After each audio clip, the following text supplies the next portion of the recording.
It's time for Declare Your Independence with Ernest Hancock. Believe me when I say we have a difficult time ahead of us. But if we are to be prepared for it, we must first shed our fear of it. I stand here without fear because I remember that I am here not because of the path that lies before me, but because of the path that lies behind me. I remember that for 100 years we have fought these machines. And after a century of war, I remember that which matters most. We are still here! Tonight, let us make them remember we are not afraid!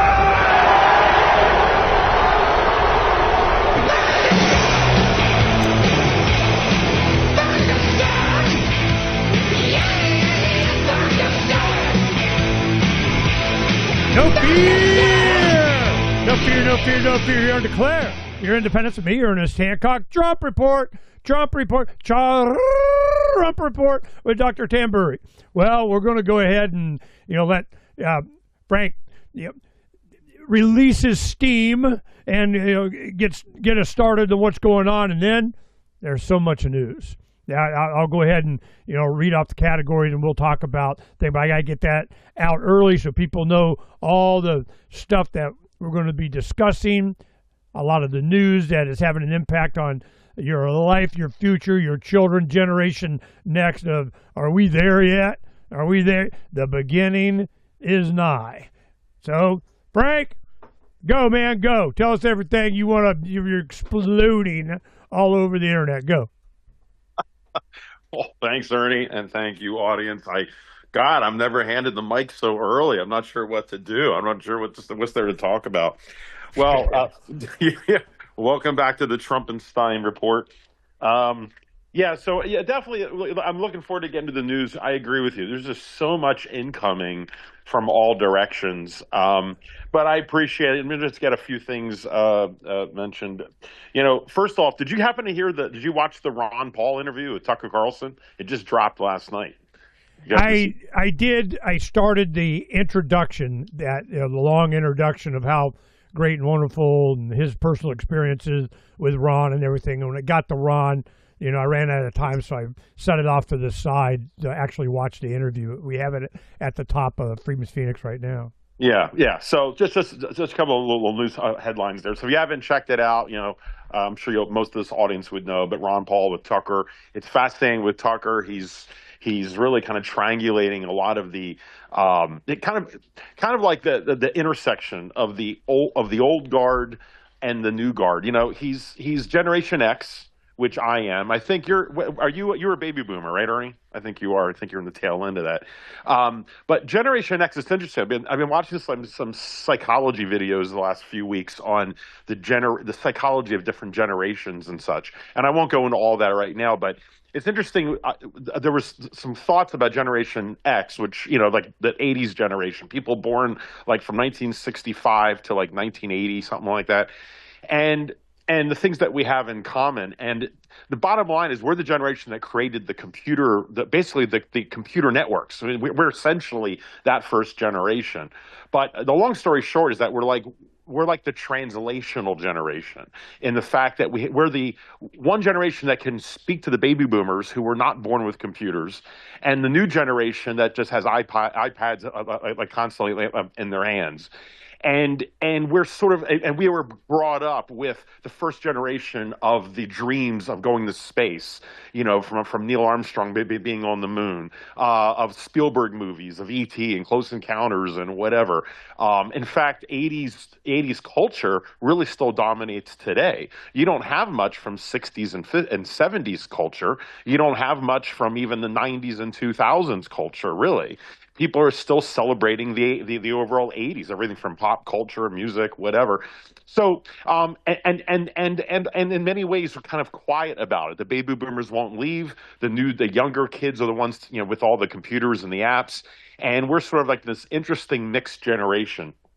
So anyway, Tucker Carlson seems to be a very kind of like an avatar for that group, politically, as well. It's like we'll get to the Epstein thing in a minute, but it's interesting how Bill O'Reilly just dropped some video. I don't know, some stupid interview with him. Not that I care at all, Bill O'Reilly.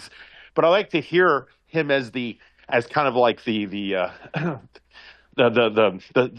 avatar, I guess, for the older generation, not just the baby boomers, but the old Stars and Stripes, Fox News, neocon, George Bush world. It's really starting to see it's becoming very ancient. I'm starting to perceive it as just an ancient view. But they were talking about Pam Bondi giving her speech the other day, or her grilling from Congress, and that's a whole nother disaster. But he's sitting there. It's amazing that, like a Rorschach test. I mean, Bill O'Reilly still does not quite understand what this Epstein thing is about. He really doesn't. I don't want to get into the Epstein thing right this second, but it's like he still we have doesn't to talk about it right now. He still doesn't grasp what is happening, and the younger generation really takes this seriously, which I have to be honest blows my mind. I really thought the younger generation would be clueless, and I thought the older generation who had kids and grandkids would be and love America and would do anything to stop child abuse and corruption and all the rest. It really is. That's one of the biggest surprises for me, is this generational flip of what I would have thought. And I will admit, I was wrong on that stereotype on both sides. But Generation X seems to be, again, somewhere in between with this. And Tucker, as a journalist, is exactly, I mean, he's my age. We're like the same age. And it's interesting because he was putting down the Epstein stuff before. He put down Pizzagate when it happened, when that shooting happened, and he just mocked the whole thing. He even admitted, because he actually lived down the street from Ping Pong Pizza. He would actually go there, with his kids. So he's like, no, this is all crap. Megyn Kelly, same thing. She's the same age. Generation X, the same kind of world. And she was right on the brink of kind of at least looking into it, where Bill O'Reilly, the O'Reilly types would not even want to address it. But she and Tucker kind of would, but they were working at Fox at the time. They're the ones that went solo, whereas the old guard won't go solo. They're still kind of part of the establishment. So and they're like the oldest generation that the young people will listen to, starting to earn their trust. So anyway, I'm just kind of bringing the larger picture up of psychology and generational and where Tucker. This is not meant to be a commercial just for Tucker, but it's interesting with his type of footprint in the digital space, the type of guests he's had in the last few weeks. I mean, you've got a two-part drop with Peter Schiff. The crazy guy. You may have heard of Peter Schiff. He's this crazy guy that keeps talking about how the dollar might actually crash and gold might go up. He's kind of a loon. But anyway, Fox News never covered him.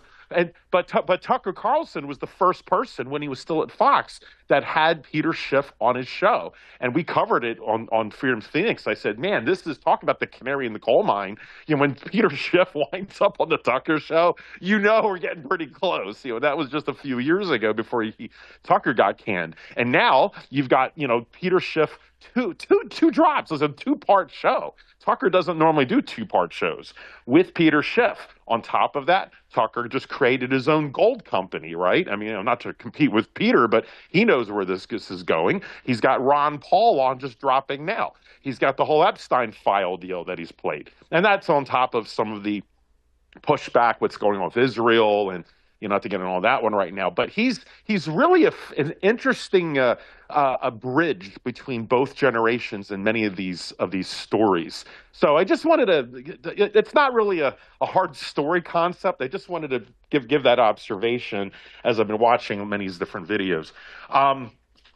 Also, these are just some odds and ends I'll throw out. I've been seeing a number of videos of British men, especially, all living in Russia and making these taglines of how I'm suffering living in Russia. And then you watch these videos, and I'll send you one of them. They're comical. And they're just walking around the streets of Russia, and they're pretending to complain about how, the subway station is just too clean. I mean, I miss it when there's bums on the ground and this and that. And seeing Russia, seeing what it's like, and I'm not trying to overblow for Russia, but they got their act together in many ways. I mean, it was even Stalin said that at least Stalin made the trains run on time. I think that was him. But to see in Russia, Mussolini. Mussolini, yeah, I was one of those guys. And I'll show you the video, and I'm sure we'll comment on it for next week. But just how just clean and organized and nice, and just it reminds me of when I would see movies from the 1940s about America, watching New York City in those old movies, and it just seems so civilized, to use a Jedi word from Obi-Wan Kenobi. It's so civilized, or uncivilized is what America's turned into now. But to see Russia, and I hate to bring up the race issue, but everyone's white. All you see are white people, just white people. And again, I'm not, trying to make too much of an assumption there, but it's a unified culture. Yes, it's not about race to me. It's about culture. Without getting into that now, but Russia focuses, and they always have, on having a unified culture, which happens to be, white for them. But you see just the homogeny and the I would say a certain level of tranquility of living there. Now, does it mean that if you try to go up against it, you're not going to wind up getting Putin's boot up your what, or worse? That could happen. And of course, that could be the quid pro quo. But I've argued many times, like with Japan, the same thing when I lived in Japan.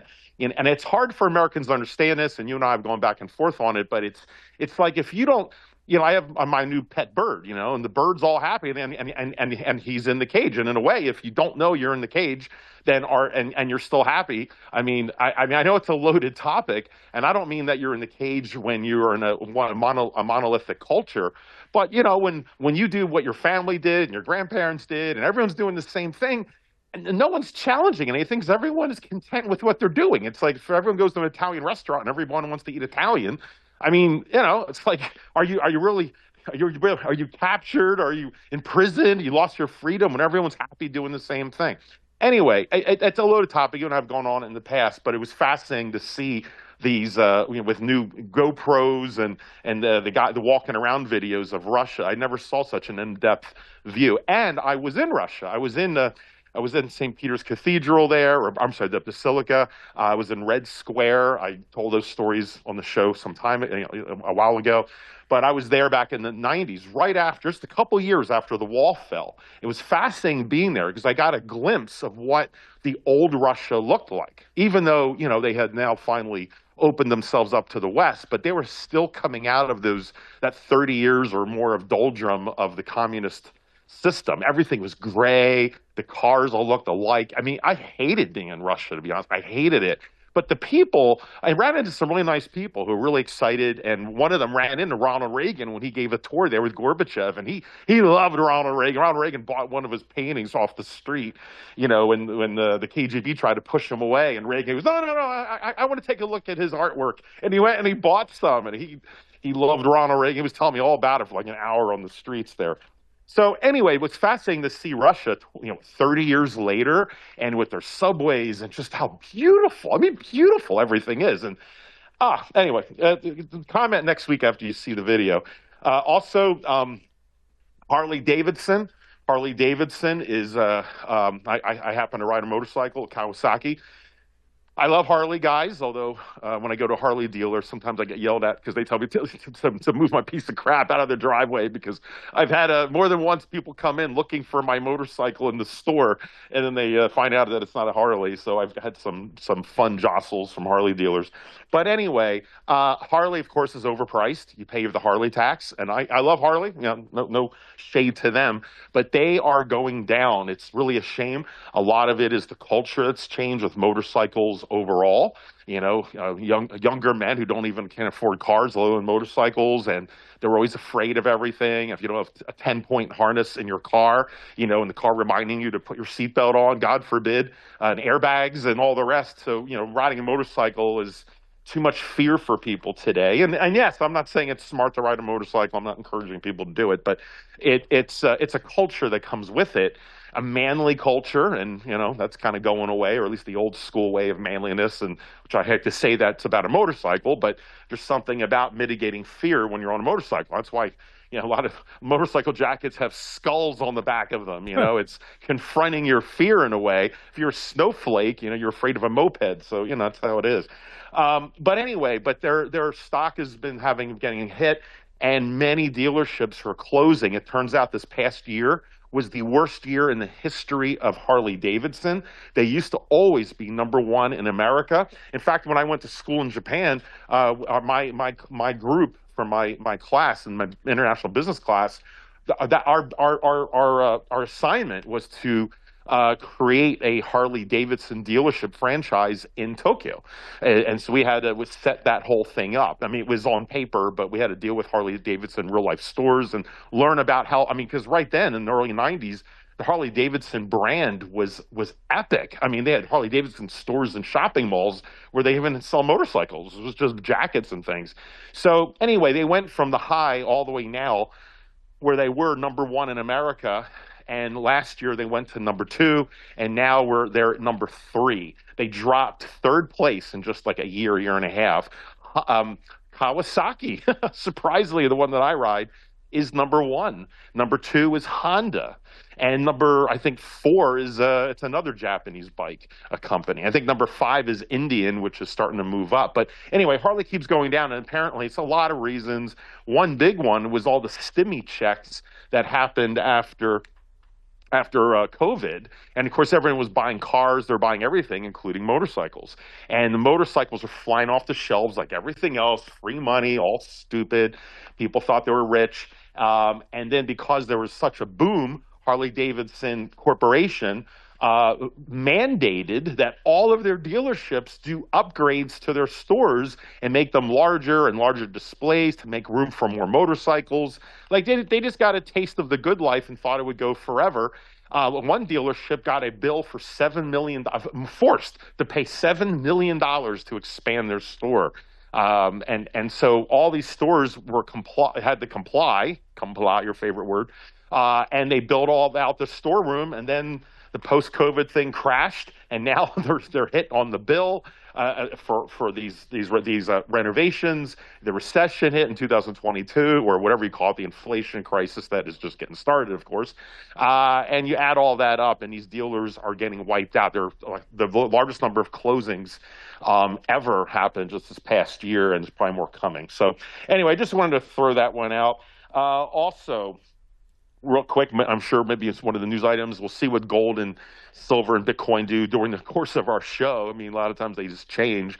But gold was pushing past 5,000 this past week, which was good, kind of a solid growth. And as of now, it dropped back it's right under 5,000 right now. I'm not sure this very minute, but when I just checked. So, it's just bouncing around the psychological 5,000, silver. Bitcoin having its issues. We won't, I'll say that for maybe later. I also want to comment quickly on the Super Bowl, which is to me just it's another Epstein distraction. Remember, all roads lead to Rome or Epstein. That's how I look at this now. I mean, I've said that the minute Trump said, Democrat hoax, nothing to see here, and I don't want your support. All right, done. Right. That is, and I'll mention Epstein again in a second, but all of these are kind of distractions, in my opinion. But it's worth talking about for our discussion on the show of the Super Bowl because I often bring up culture. And, I'm sure a lot has already been said. Many of you have heard, the Bad Bunny deal and, Turning Point. I mean, to me, that was like an equation from hell, I mean, do I watch Bad Bunny with the middle finger to Americana, in essence, and, making politics, front and center for putting someone who speaks Spanish and only, and, with the ICE raids. And I mean, clearly they knew it was a middle finger to at least half, if not over half of America. And they did it anyway. It's like what Kathleen Kennedy would do with the Star Wars franchise. They just know they're just ticking off and they don't care. It's like they're that either arrogant or angry or self-righteous, whatever it is, but to the detriment of splitting apart, the country. But so there was either watching that or the Turning Point, which in itself is looking like a corrupt organization from a lot of the work that being done with Candace Owens and others. If you're watching all of that, that's a whole nother rabbit hole that she has the receipts. The thing with Candace, she seems to have the receipts. It's fascinating. As much as I never wanted to get into Candace world, and many other like Wolves in Finance, which has done the great work on tracking the the money moving apparently, or the possible moving, money moving at Turning Point that and he's been showcased on Candace and other shows. So that's a whole nother world that we don't really go into much on the show, but it is unraveling Turning Point and showing the influences of Turning Point. And, a lot of that was Charlie Kirk apparently deciding he did not want to take the money from Bibi Netanyahu. It always keeps coming back to the Israeli group. Get you killed. And yeah, I mean, it was literally he turned down the money and he was killed not too long after that. So it was, and of course, he turned it down. He didn't want, and plus in his private texts and emails, he was commenting that, I'm getting pressured by the Israeli people and AIPAC and such, and I didn't want to follow or believe in those stereotypes, but yet the pressure that I've heard other people talk about, it's real. I'm kind of paraphrasing of how he worded it.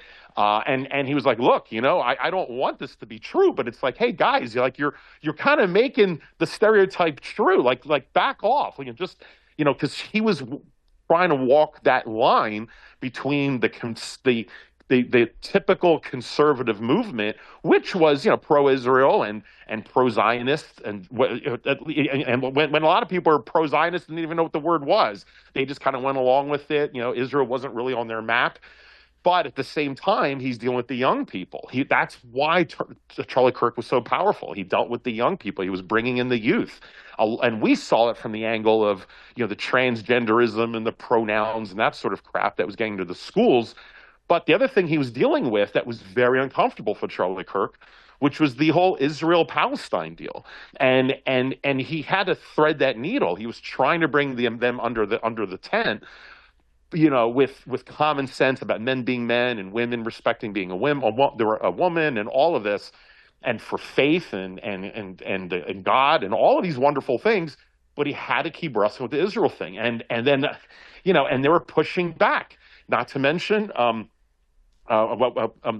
what's his name? Nick Fuentes, going through popularity, and he's turning around and he's riling people up, and rightfully so in many ways. And so Charlie Kirk knew what he was up against. He saw it, but the older people, the Bill O'Reilly types, the old fossils that still can't grasp what is happening in the new media and what heck, Donald Trump didn't even want to do YouTube shows when he was running for office, for God's sake. His own son had to force him to do it. So they're just so out of touch. But Anyway, but Charlie Kirk was like, again, in that nexus point, like Tucker Carlson, like I think my generation, and he's kind of right, even though Charlie Kirk's a generation younger, but he saw that he was trying to be the translation tool, and he started just being cautious and slowing down. But then all of the riots were happening at the colleges, and then I think the Israeli lobbyists got nervous and started to really double and triple down to create, to make sure they were almost like pissing on the tree to claim ownership of the youth, at least from the conservatives. And the only way in they saw was Charlie Kirk, and they probably got a bit desperate and really pushed on him. And he's like, "Whoa, just slow down here. We have to do this slowly because there's so many moving factors. The election was coming up, all of this." And they just pushed and pushed and pushed, and he had to say no, and then he's dead. What is it, just a coincidence? Who knows? But man, there's just a lot there. So anyway, and then the whole Erica Kirk deal, and that's turning. I mean, heck, now they're doing AI parodies online that kind of like the show The Office. They're doing parodies now of Turning Point USA as if it's an Office comedy sketch.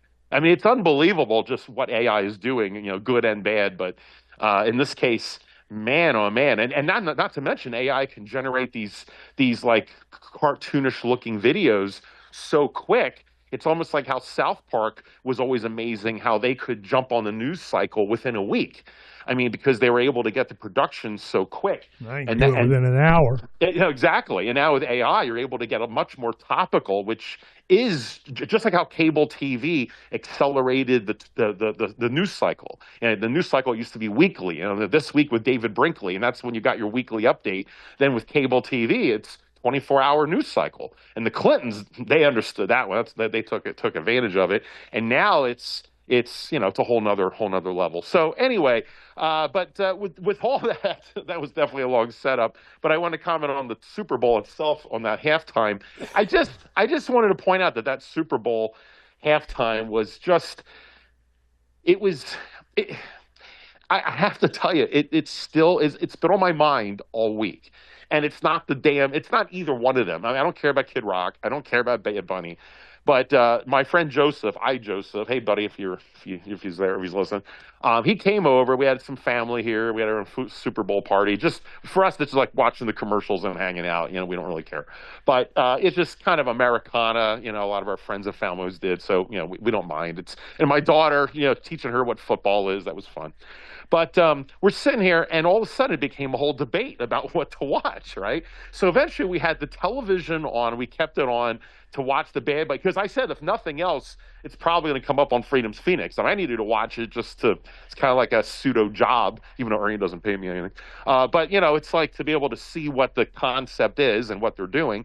And then, of course, Joseph was all angry. He didn't want anything to do with Bad Bunny at all, and he just wanted Turning Point. So we had the laptop, and we had the laptop open, and we were listening on the laptop of Kid Rock, but we had the Bad Bunny in the background. So we had two, right, at the same time. And I'm just sitting there, and I took a picture of that moment. And I was like, this is so apropos of our nation right now. It's like divided. Here we are watching the most American moment of the year. I mean, except maybe 4th of July, although most people don't even really acknowledge what 4th of July is about. But if you think about the Super Bowl, I mean, it's the most American thing there is. I mean, baseball we created and basketball, but both of them, especially baseball, has been, the Japanese love baseball more than we do. But there's nothing more American than American football. I mean, you go around the world, which I have, and it's just the rest of the world just scratches their head. It's like talking to most of America about the Philadelphia Mummers Parade on New Year's. And if you know what I'm talking about, you're cool. The rest of you guys are like, what? I mean, it's like there's like nothing more Philly than the damn Mummers on New Year's, and people don't know about it. And that's how the rest of the world is with American football. I mean, and so it's so Americana, and that's a whole other conversation about why it is. I mean, it's such a slow, boring game when you're an outsider, and yet it's all about strategy, and it kind of cuts to almost the American psyche of how Americans maybe look at things and why America was so successful. There's a lot of reasons. I mean, the Bill of Rights, and we speak English, which is a very technical language, for making things, and there's a lot of reasons in the way our borders are, meaning that we have, a lot of natural resources and the oceans protected. There's a lot of things, but I kind of wonder if there's something about our culture, and I won't go on a whole rant on this one because I don't have an answer for it. I might do some research on this one, but how football represents America or Americans, what is that correlation? What Brought about to you it? by Pharma. Thank you. I just mean about the psychology of why Americans get into football, about the strategy and doing the Hail Mary and all of this kind of stuff. So anyway, I'm definitely not a football guy, but I know enough that it is unique of any other. There's not a sport close to it. Nothing. Whether it's chess maybe. But it's like it's not even like that. I mean, every other sport, hockey, baseball is a little unique. But I mean, usually it's just about goals and you're popping back and forth. But football is such a unique game. I just want to acknowledge it. But it's at the culture, and so it's our one game that represents our culture at its core, and it's the biggest watching event of the year, right? I mean, I think at this point, nothing beats the Super Bowl. I mean, the State of the Union doesn't, the Oscars, the old Oscars. So I don't think anything comes close except the last episode of MASH or whatever it was. But so that is our moment. It's our moment in the sun as America to come together. Back when the president would always call in, regardless of the party, and whoever won, and everyone got a celebration from the president. It was just a moment where you even for myself, politics all went away, and it was just America together. I mean, Coors Light, I'm sorry, Bud Light back in the day when they had these Americana commercials, and and you all feel good, and even Ernie Hancock, I believe, would watch the Super Bowl and just feel a little tingling up the back, up the arm about America. I go, America. I know even Ernie would do that. So to have that moment, and then the halftime show is the pinnacle of Americana. It's the sport that we have, the Super Bowl of that sport. Marketing to the world. And it's the halftime show. I mean, there's nothing more, I think, and I know that, look, the NFL is a private company, and they can do what the hell they want. I know it's not in the Bill of Rights, the Super Bowl. I get all that. But for what it is, though, it's a representation, or I guess this is my point, had been the stamp of approval almost of what America was, including the music that was chosen. Eagles and Clydesdales. Yeah, exactly. By the way, I have to say, I almost would have myself one Bud Light. That Budweiser commercial they played, I have to say, it was amazing with the Clydesdale and the eagle, that baby eagle, and it came when the Eagles launched from behind. Man, that was just a great shot. I got to say, that was an awesome commercial. It just is. And then I went back to hating Budweiser. Are you crying? Yeah, I think I almost was. In my eyes. Yeah. That was a great commercial. Oh, come on, Ernie.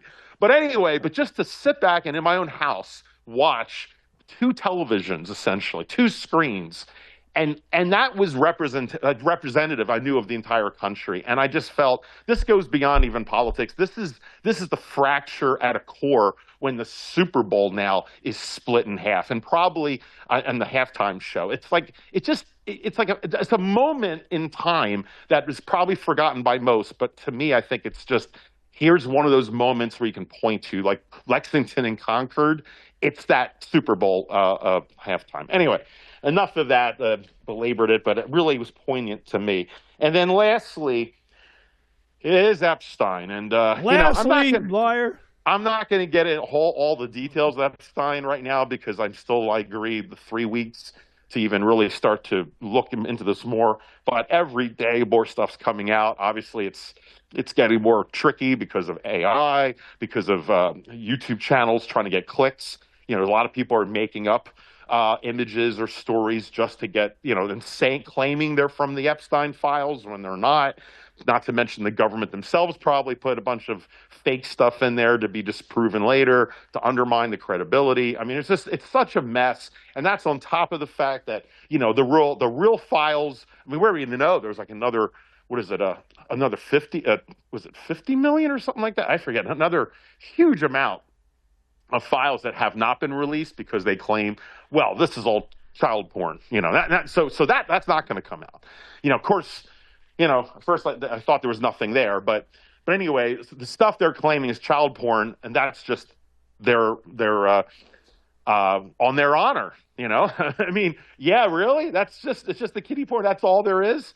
Maybe the real sensitive stuff is what not to be released, and who knows. But bottom line is, this is what I knew was going to happen. When Donald Trump said that, to my face personally, and you heard me just change on this show after 10 years of Ernie being tortured, of me, according to Ernie, I'm a statist, but, of being tortured, of supporting the Trump movement, right? You're still talking about Epstein? Exactly. That was the moment. I heard Ernie gasp on the other end of the phone, and I wasn't trying to be hyperbolic. I mean, I was that angry, and if it happened to me, I can imagine it hit, quite a number of his support, at least enough that it will fracture MAGA completely, maybe right down the middle, maybe even more. The new polls I just heard was that 60% of Republicans think Epstein is a big deal and they want to know more, and 59% of independents. So it's literally the same amount between all, although I'm surprised independents wouldn't want to know more, but I give credit to the Republicans for 60% wanting to know. Now, we're not talking people like Mark Only Levin. 60. or Ben Shapiro, who think this is still a nothing burger. There's nothing to see here. And their credibility is just going down the toilet, along with Kash Patel and Pam Bondi and Dan Bongino, who I don't know how he gets on the show that he has now. I honestly don't know. Like, is he that corrupt that he can just look you in the eye and lie?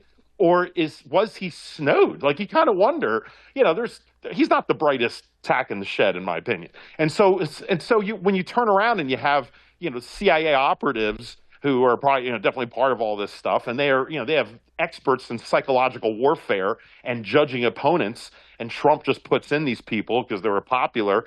It's very possible Dan Bongino he saw a bunch of fake files and he honestly believes it. He got snowed.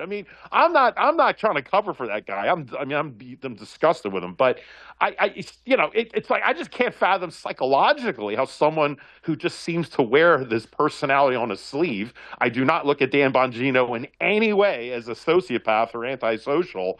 So how can he look you right in the eye and feel so passionate like he does, like he's right? Like you just don't get it. I don't know. Anyway, but regardless, we have said, and I think you've agreed, I think it's pretty obvious in a way that this blows Watergate by like a billion. It doesn't even come close to what happened with Watergate. And this is the mortal wound to Trump. He blew his political capital on it, and he keeps hemorrhaging political capital on it. And I don't, and yet the irony is, there still does not seem to be anything linking Trump really to the crimes. Like, he probably, if anything, was smart enough because I think we all knew he was looking to become president a long time ago. He was angling a long time, and maybe he was smart enough not to get himself involved. You could also argue that, I'm not trying to say Trump's a saint, but, he purposely does not drink alcohol. He doesn't smoke. He keeps himself really clean. He's a germaphobe on top of it, and probably didn't want to be associated with that world. I'll give him credit for that. Granted, Epstein was so involved with everything and everybody at Trump's level. You're going to run into people who know the guy, not to mention he's at parties with him. He saw him at some Manhattan place. And they're all charismatic schmoozers, and you just kind of people to know people, and not to defend the guy too much on it. But we've always said if he was really in the files in these pictures, they would have released them rather than try to shoot the guy. It makes more sense to do that. And even with the files coming out, I don't know if you've been, at least what I've recently read is that there's overtones that Trump was responsible or partly responsible for getting Epstein arrested. Like he's like he kind of backstabbed Epstein. Like he really was not. He's the opposite of the Bill Gates, trying to find some cheap way to get to the island and as if he couldn't get women on his own or whatever. It's like Trump is not really implicated in it so far, and that's and God knows there's a lot of people trying to link him to it. In a really bad way.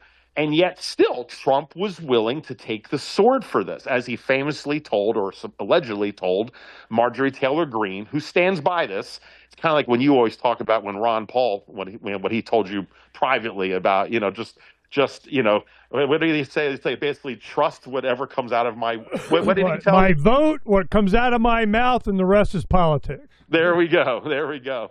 And so Marjorie Taylor Greene, she just says, look, at the end of the day, she was in the White House, and the last words she had with Donald Trump, because he tried everything and started screaming at her about not voting to get for the Epstein Release Act. And he basically said the one moment of not screaming at her was, he said to her, if I release them, it's going to hurt my friends. There's friends I know that are going to get hurt. And she publicly says that because that was factual to her. It happened in front of her, and so she's not worried about admitting what happened in private in that conversation, since he turned around and called her a traitor to the whole world. So she just said, well, that's what he said. So the fact that he's willing to tank his entire movement and everything he did and tank it for some friends, maybe it was Don Trump Jr., maybe his kids are involved. But who's that important to him to destroy everything and wind up becoming in the trash bin of history the equivalent of President Buchanan, who, of course, many of you know, was the president right before Abraham Lincoln. He was the guy that everyone thought could try to hold on to the Union, and he just self-imploded. There was a lot of promise for Buchanan, and he wound up becoming the biggest after stain in history by retrospect. Then of course, Lincoln had to do what he did. Now, who knows who the next Lincoln was? Like an AOC? She's going to be the next Lincoln. But I mean, it's this thing is it's so beyond it cannot be even repaired. You have a whole on the Tucker show, he had Ian Carroll on, talking about he's 33 or so. He's in that younger generation, and he was just talking about how the young generation was from the 9/11 generation, and ever since it's been wars, corruption. It just never ends, and they have no trust in the system whatsoever. On top of the fact they can't get a job, and AI, and all of this stuff that we've talked about on the show. Why Nick Fuentes is so popular. And it's when this Epstein thing that's been buried since before they were born, at least around the Clinton years, that's this thing with Epstein and this corrupt deep state, not saying it wasn't before, but to the level of this pedophile island was to that level. I mean, it seems like it really ramped up around that time. And, I won't put a stake in that belief completely, but it seems to be around then. And yet you're going to see the Bill O'Reillys and his ilk say there's nothing to see here in the face of the president saying there's nothing to see here, and the Department of so-called Justice, there's nothing to see here. And yet it's like the ultimate gaslighting. And yet through all his files, and they're talking about, of course, pizza and grape soda, and about masterminding the Ukraine war. Yeah, what's grape soda thing? I didn't catch. They were mentioning that. I don't even know what the hell that means. I haven't been to Epstein's Island. I don't know the reference. I've heard it enough times, though. There was a Chinese cookie, which I think means an Asian child. From what sounds obvious, but it seems the reference. And then cheese pizza. So pizza is really short for cheese pizza. CP, right? Cheese pizza. So there's that. And then there's another reference to. If you can judge a man. Yeah, and I think, and God knows, I'm not the expert on this one, but I think it even gets a little more differentiated, that pizza is more of a reference for young boys, and there's another reference for young girls, which might be the grape soda, but I think it's something else that's a reference for girls.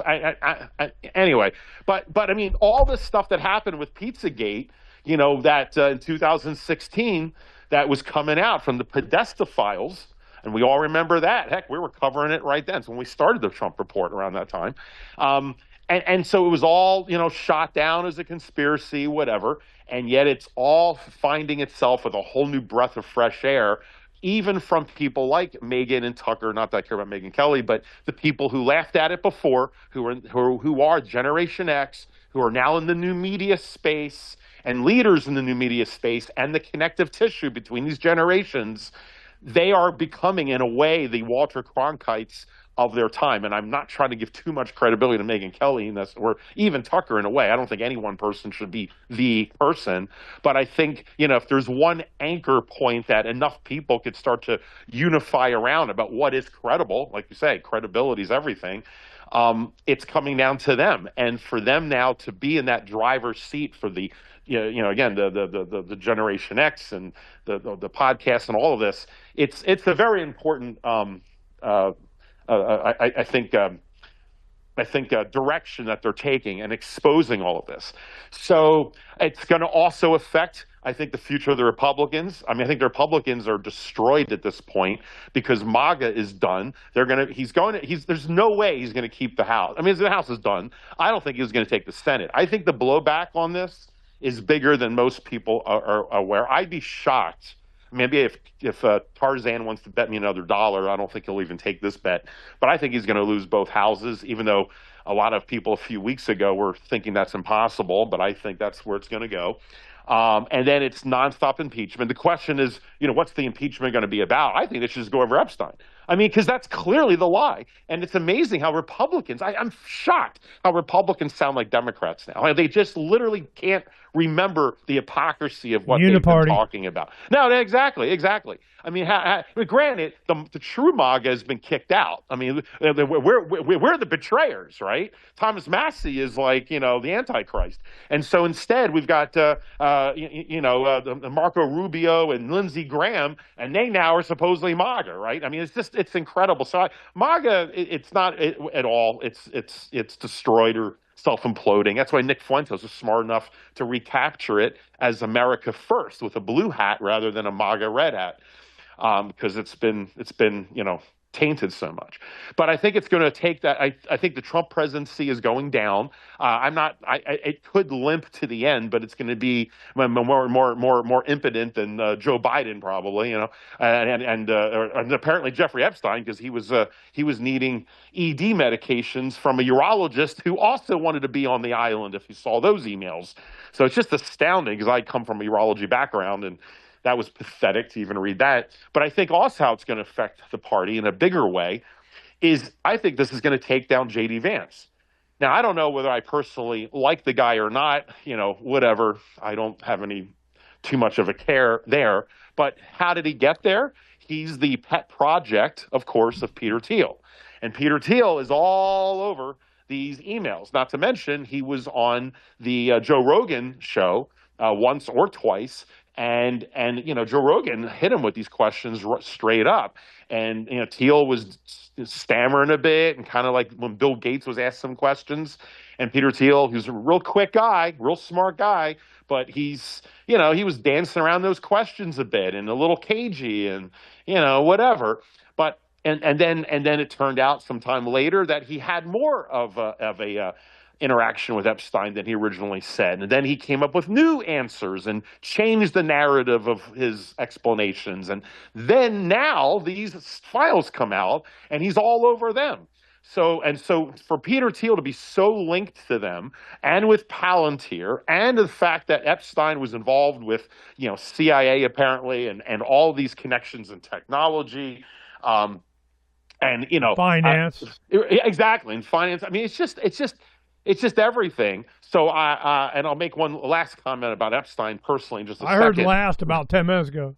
But Peter Thiel, I think his involvement and seeing the link with Palantir and our freedoms or lack of, and all of this coming together, and I still think we're going to have the equivalent of the Watergate scandal hearings with Epstein. I think this is going to draw out for the rest of Trump's presidency, and Peter Thiel's all over there, and he's linked to J.D. Vance one way or the other.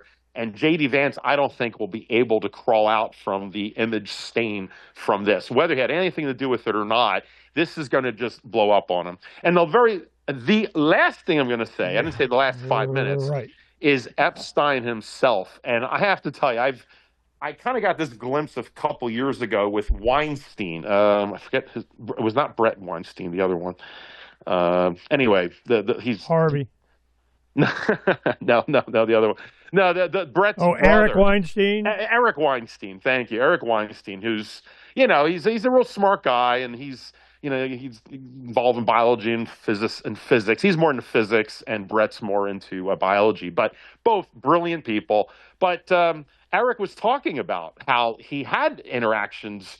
I think he met Epstein a couple times, and it was strange because he met him under the auspices of technology, and he was asking about very deep concepts in quantum gravity and just things that goes beyond just even a superficial view of quantum physics. It was very, very deep. And he's talked to others about transhumanism and about AI and eugenics, and this guy is in everything and having conversations with people.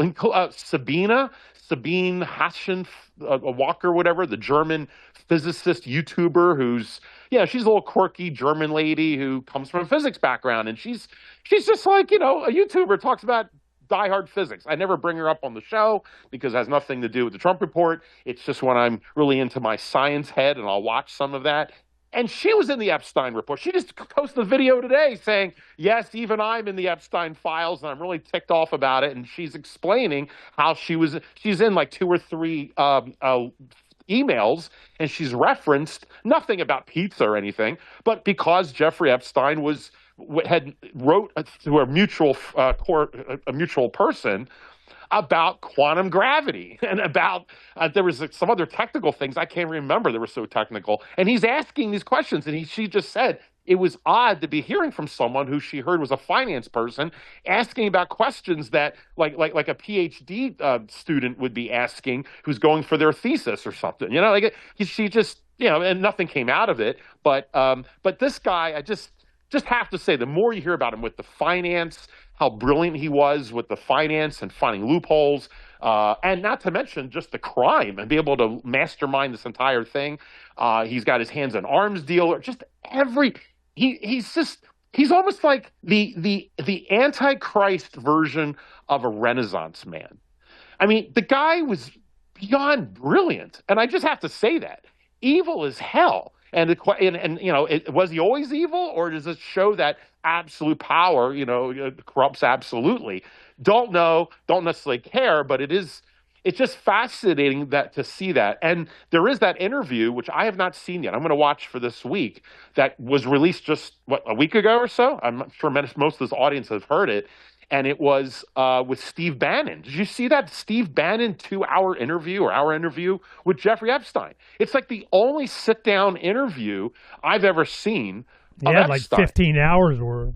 Yeah. And of course, that brings Steve Bannon into this whole thing. But just to be able to hear and see and understand not the depths of this guy is, but how many interests and abilities he had. I mean, the man was absolutely brilliant, which is scary in itself. So anyway, I just want we'll find out more as time goes on, but I think this is the mortal wound for the Trump administration. What do you think is going to happen? I mean, don't say I don't care, right? I mean, come on. I mean, at least give me a couple thoughts here, Ernie. But what's your thought about how this is going to affect the Trump administration going forward? I mean, can it survive at all, or how do you think they're going to try to salvage this? Oh, I have a bunch of stories up, and we'll talk about it. But when Trump is no longer useful, he's gone in whatever form. He'll be poisoned, assassinated, heart attack, stroke. He was an old guy, whatever. When they think it's time and they need J.D. Vance in there, J.D. Vance will be in there. And Trump's popularity has plummeted, and he's got his own mission of whatever the hell is going on. I don't know, don't care. But it is irrelevant is really the word. All of the stuff that's going on now is just irrelevant. What's going to happen is going to happen. And it's already been planned for decades.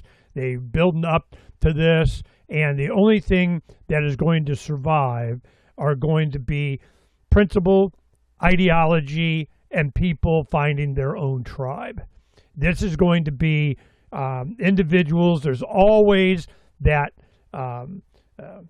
long-haired, robe-wearing, barefoot prophet of something. I mean, it always happens, and usually it goes back to Christianity. And that's why it's under such attack all the time, because it's not individuals or corporations or even countries. It always comes down to ideas. Ideas are what is bulletproof. And the ideas are bulletproof, you would say. And it is so obvious the cracks in what they have created. They, them, those. The ones that won't leave us alone.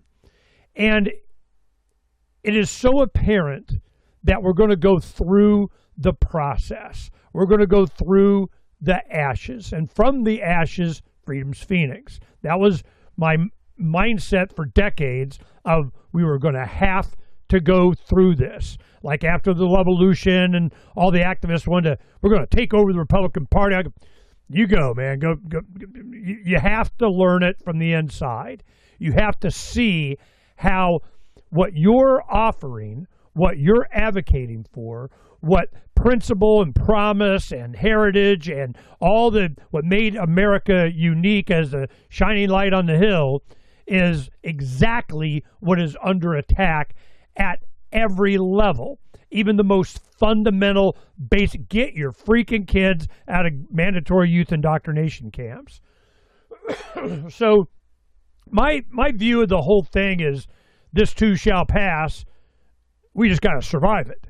And that's my presentation at Anarchapulco. There's a lot of things that I know they are expecting from me, what they want to talk about, but I'm not so much into how you become self-sustaining and all the success we have out here doing stuff and enjoying ourselves in the fresh air and waking up to beautiful sunsets and, great sunrises and sunsets. And it's just awesome.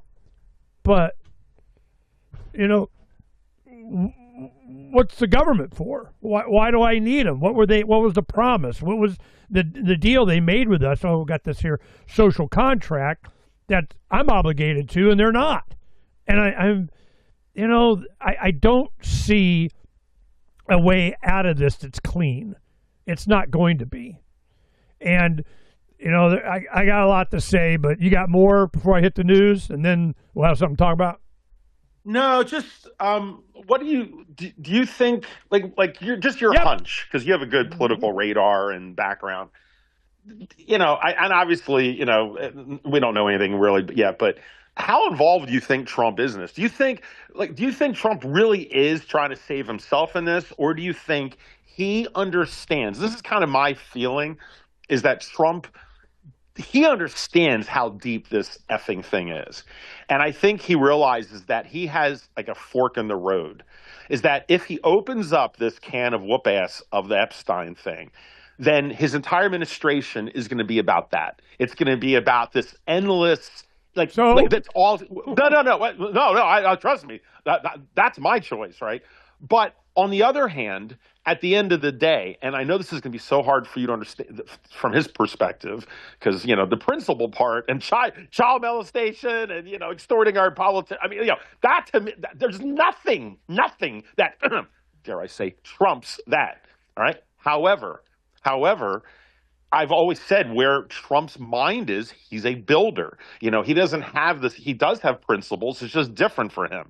To him, it's like he's like my father in a way, where he just loves to see buildings go up. He's a constructor, and I know guys in that building world. They just get off on like playing the sandbox and building something. All right. And you see my point? And to him, I'll explain it this way. I just feel that he might look at this and go, "There's all these things that I want to do, and I can't get them done if my own party and everyone's destroying me over Epstein." He is only good to do one thing. His job, and he sees his job as not his job. I'm this. All right, this is my view on it.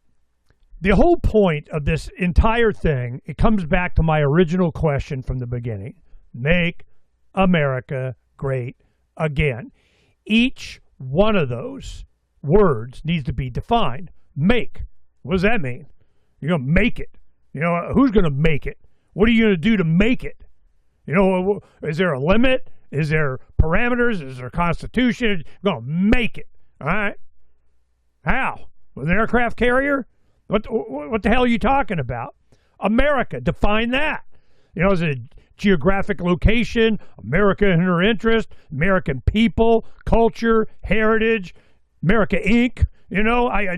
What the hell does that mean? Great. How do you define great?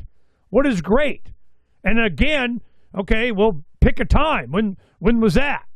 So it's so superficial, and it was never defined. Refuse to define it. And whatever definition he comes up with, I don't give a shit what you guys think. My thing is that what made America great, and it's like mid-1800s, Tocqueville comes out here and does research for France of what the hell happened? Why did America work so well? What's the secret sauce here? And it comes down to very basic, fundamental arguments that humanity has had forever. Do you own yourself, or are you a slave to a system, a monarch, a country, something else, not you? That was what made America so great, so industrious, so rich, filthy, stinking rich, was to the degree that they supported individual rights. I keep saying that. And it's like, well, that may be kind of important, but that's not it. There's something else. What the fuck else is there? It's amazing. I got to keep saying this. It is always has been, always will be, the aggregate amount of freedom and respect for property and people's incentives to produce. You do that. You free the people. You free the people in raising children, eliminating taxes, getting rid of government, all the forms and permission slips and thou shalt and gottas and can'ts and all that kind of crap. You have enormous prosperity. And every single, and we're seeing it play out now. All their systems, all the paper, all the promises, all the ink on, digital ink on digital paper, all of that don't mean shit. It comes down to what you put in your mouth. It's going to be a food thing. Not too hot, not too cold, not too windy, not too hungry, not too thirsty. I mean, it's all this basic physics for keeping breathing in and out. Now, you can breathe in and out, in nicer places. You can breathe in and out with better, conditions. You can breathe in and out with a better future for you and your family. You can breathe in and out. But what's at the basis of that? It's the life, liberty, and the product of your life and liberty, which is your property. These discussions have already happened throughout human history, and it built up and ratcheted up, and the people started to realize their power, not as a collective, but as an aggregation of humanity's best future is when they're left alone to provide for themselves. And there's a surplus. That happened when the Mayflower came over. They all about winked out. They were dying, from each according to their ability to each according to their need, till finally they go, all right, fine, farm for you, whatever extra we'll have. All of a sudden now there's extra. It's so fundamental, basic. And we keep trying to create support for a team that we want to wear the jersey. We want to wear the team jersey, red, and the hat of whatever. And I don't pay a lot of attention to Nick Fuentes other than the who's that and what's he. Okay, I get it. Well, what's he do? He's like, don't vote. We posted that video here. We say he's like, we're not voting. Why? What do you say you do here? How many promises do we got to put up with that are lies? So when you get the Epstein files and all that, what is Trump trying to protect? Well, I got some friends. I got some people with power. I got some people that I need to do what I want to do. And if they go down, the whole system goes. And we have a video going up later, Pam Bondi saying, well, if we prosecuted everybody in the Epstein files, the whole system would crash. Good. That was the freaking point. I'm just, really? That's your argument? Really? That's your argument? If we don't support the people in the Epstein files, well, they prop up the system. Well, that was the freaking point. They're propping up a corrupt system. Right. Let the system go. And replaced with what? Doesn't matter. Just let it all go. The people will pick. The people will decide. Agreed. The people will figure it out. The people. Mostly people that got assets, And that's why when all these crashes, cyclically, the boom and bust that guaranteed by the Federal Reserve is, and then, of course, funding wars. I mean, it's all the same freaking dance. It may have a different tune, but it's the same freaking dance. So when you go over this stuff, it's so superficial. It's just froth on top of the ocean. It's just, it doesn't matter. It's just manifestation of all the rot at the core, at the beginning. Let me go over the news here, and it'll spark a bunch of stuff. All right, I'm going to do this fast. There's a lot of stuff. This is just the last 24 hours on Freedom's Phoenix. Okay, this is just our traffic has gone up 10 times. So I go like this. I'm like, I don't care about metric. I don't give a crap. And the biggest thing is that we been DDoS attacked by distributed, denial of service attacks from 15 gazillion all over the world, servers that are, attacked. And you find out that you can do this on the cheap. You order it. You pay a little bit of here, go hammer that, for $1.95. Well, so they do, and we track it back, and Derek, we've been going over, and it was interesting to us. I mean, a lot of people don't have a Jedi Ninja like we do, and our own servers and everything take care of this. So we see it coming in, and we turn off this region. We turn off this bot. We turn off, and a lot of them are Google. Google just they don't need to scour the internet once and have their database that you pull from. When you search Google, you're searching their computers. Well, how many copies do they need of Freedom's Phoenix? They're just botting it just to, max out the CPUs. And we see this over and over. So we go through Ernie, when you see this, does it seem to be from the same type of source, or is like a myriad of different attacks from different places? Both. That's it. They just rent space on a thing, and it comes from Amazon, AW, whatever. It comes from Singapore, China, India, Europe. We've gone through this many times since '09. It's been obvious. So that's why I don't focus on metrics. I don't care. We have subscribers, and we maximize the usefulness of Freedom's Phoenix for them. Well, you're not going to have as much traffic. Don't care. It's not the point.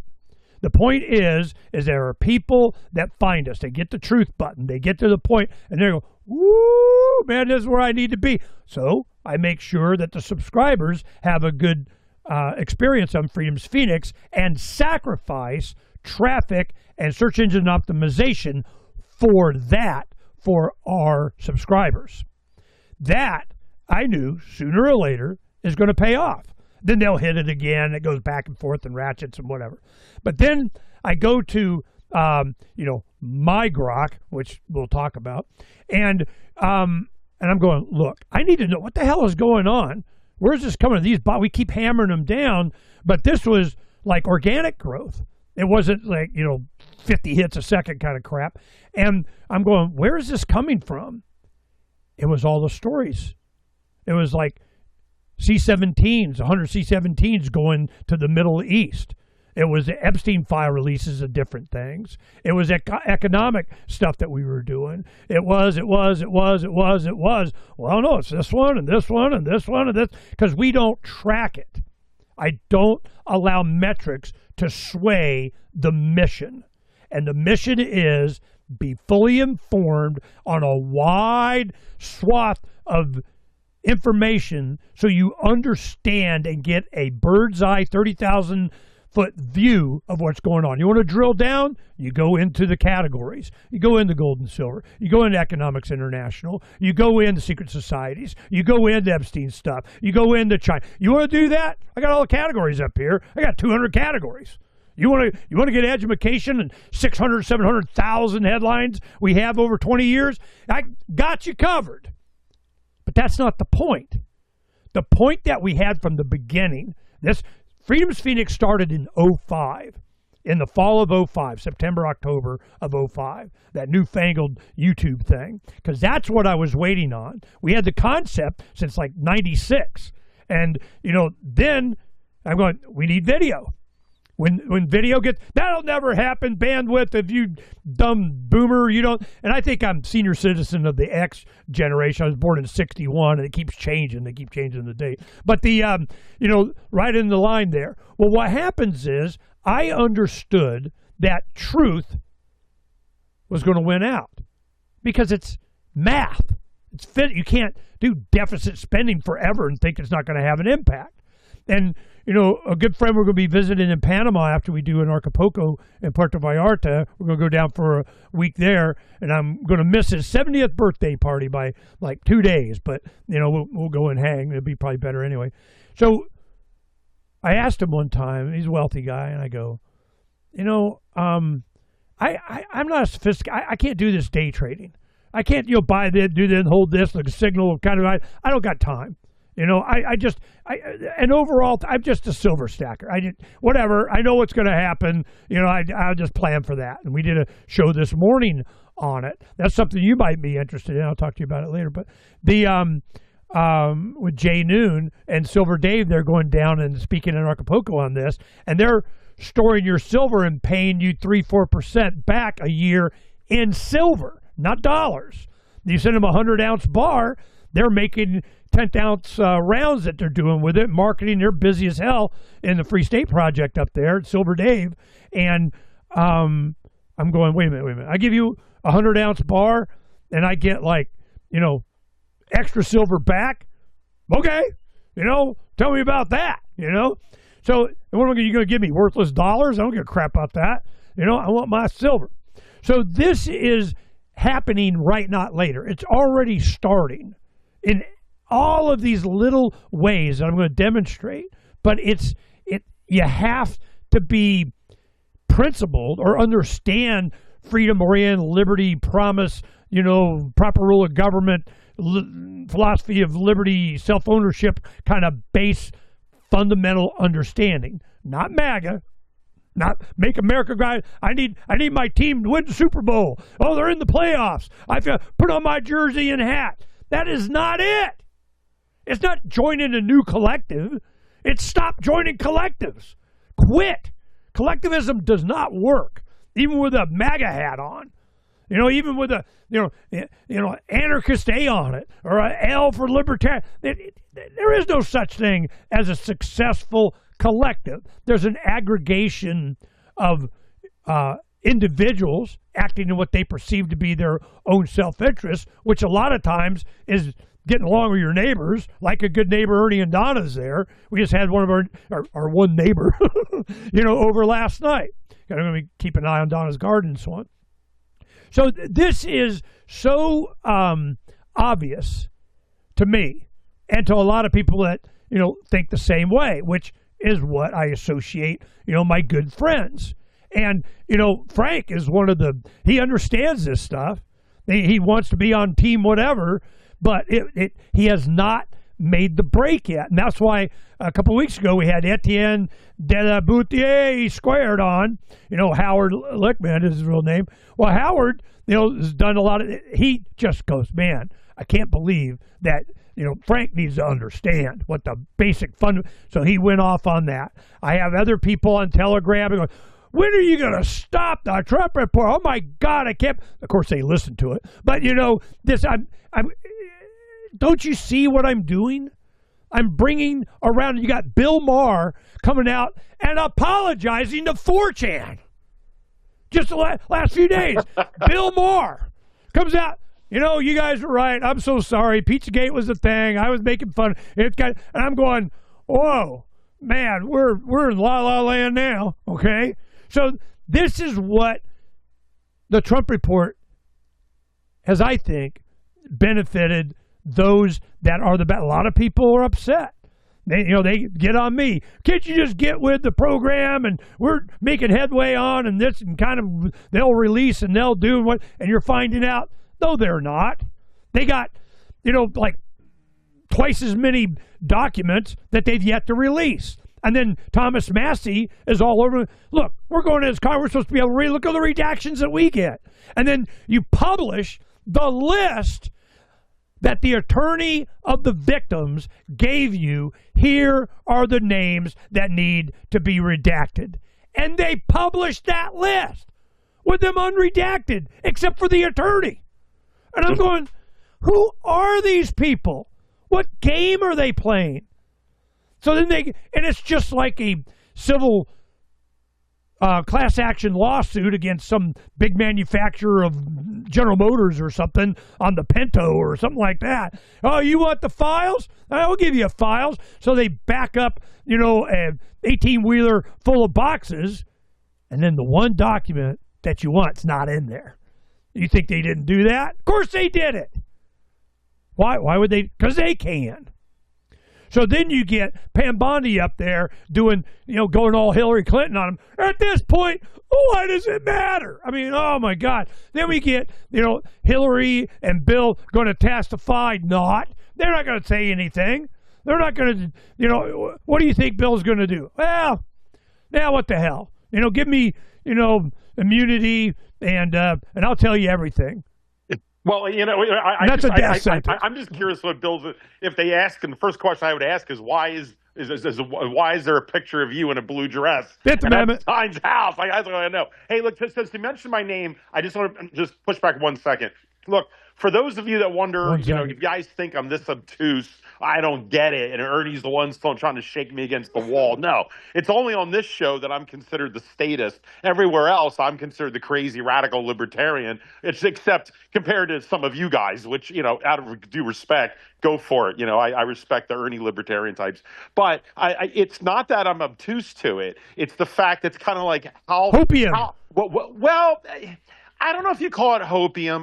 Look, I'm going to say a sensitive thing for some people, but it's like imagine that you're in a relationship and you find out your partner cheated or something like that happens, or they stole money or whatever. I mean, for a lot of people, it's automatically done. Sometimes, though, depending on how much time you put in and you might like how much before you break the relationship, and if the person's willing to go to counseling or this or that, at what point? And sometimes it's like, look, you offering to go to counseling, or ultimately you get to the point where you want to just make them say it, right? Which you like to say all the time.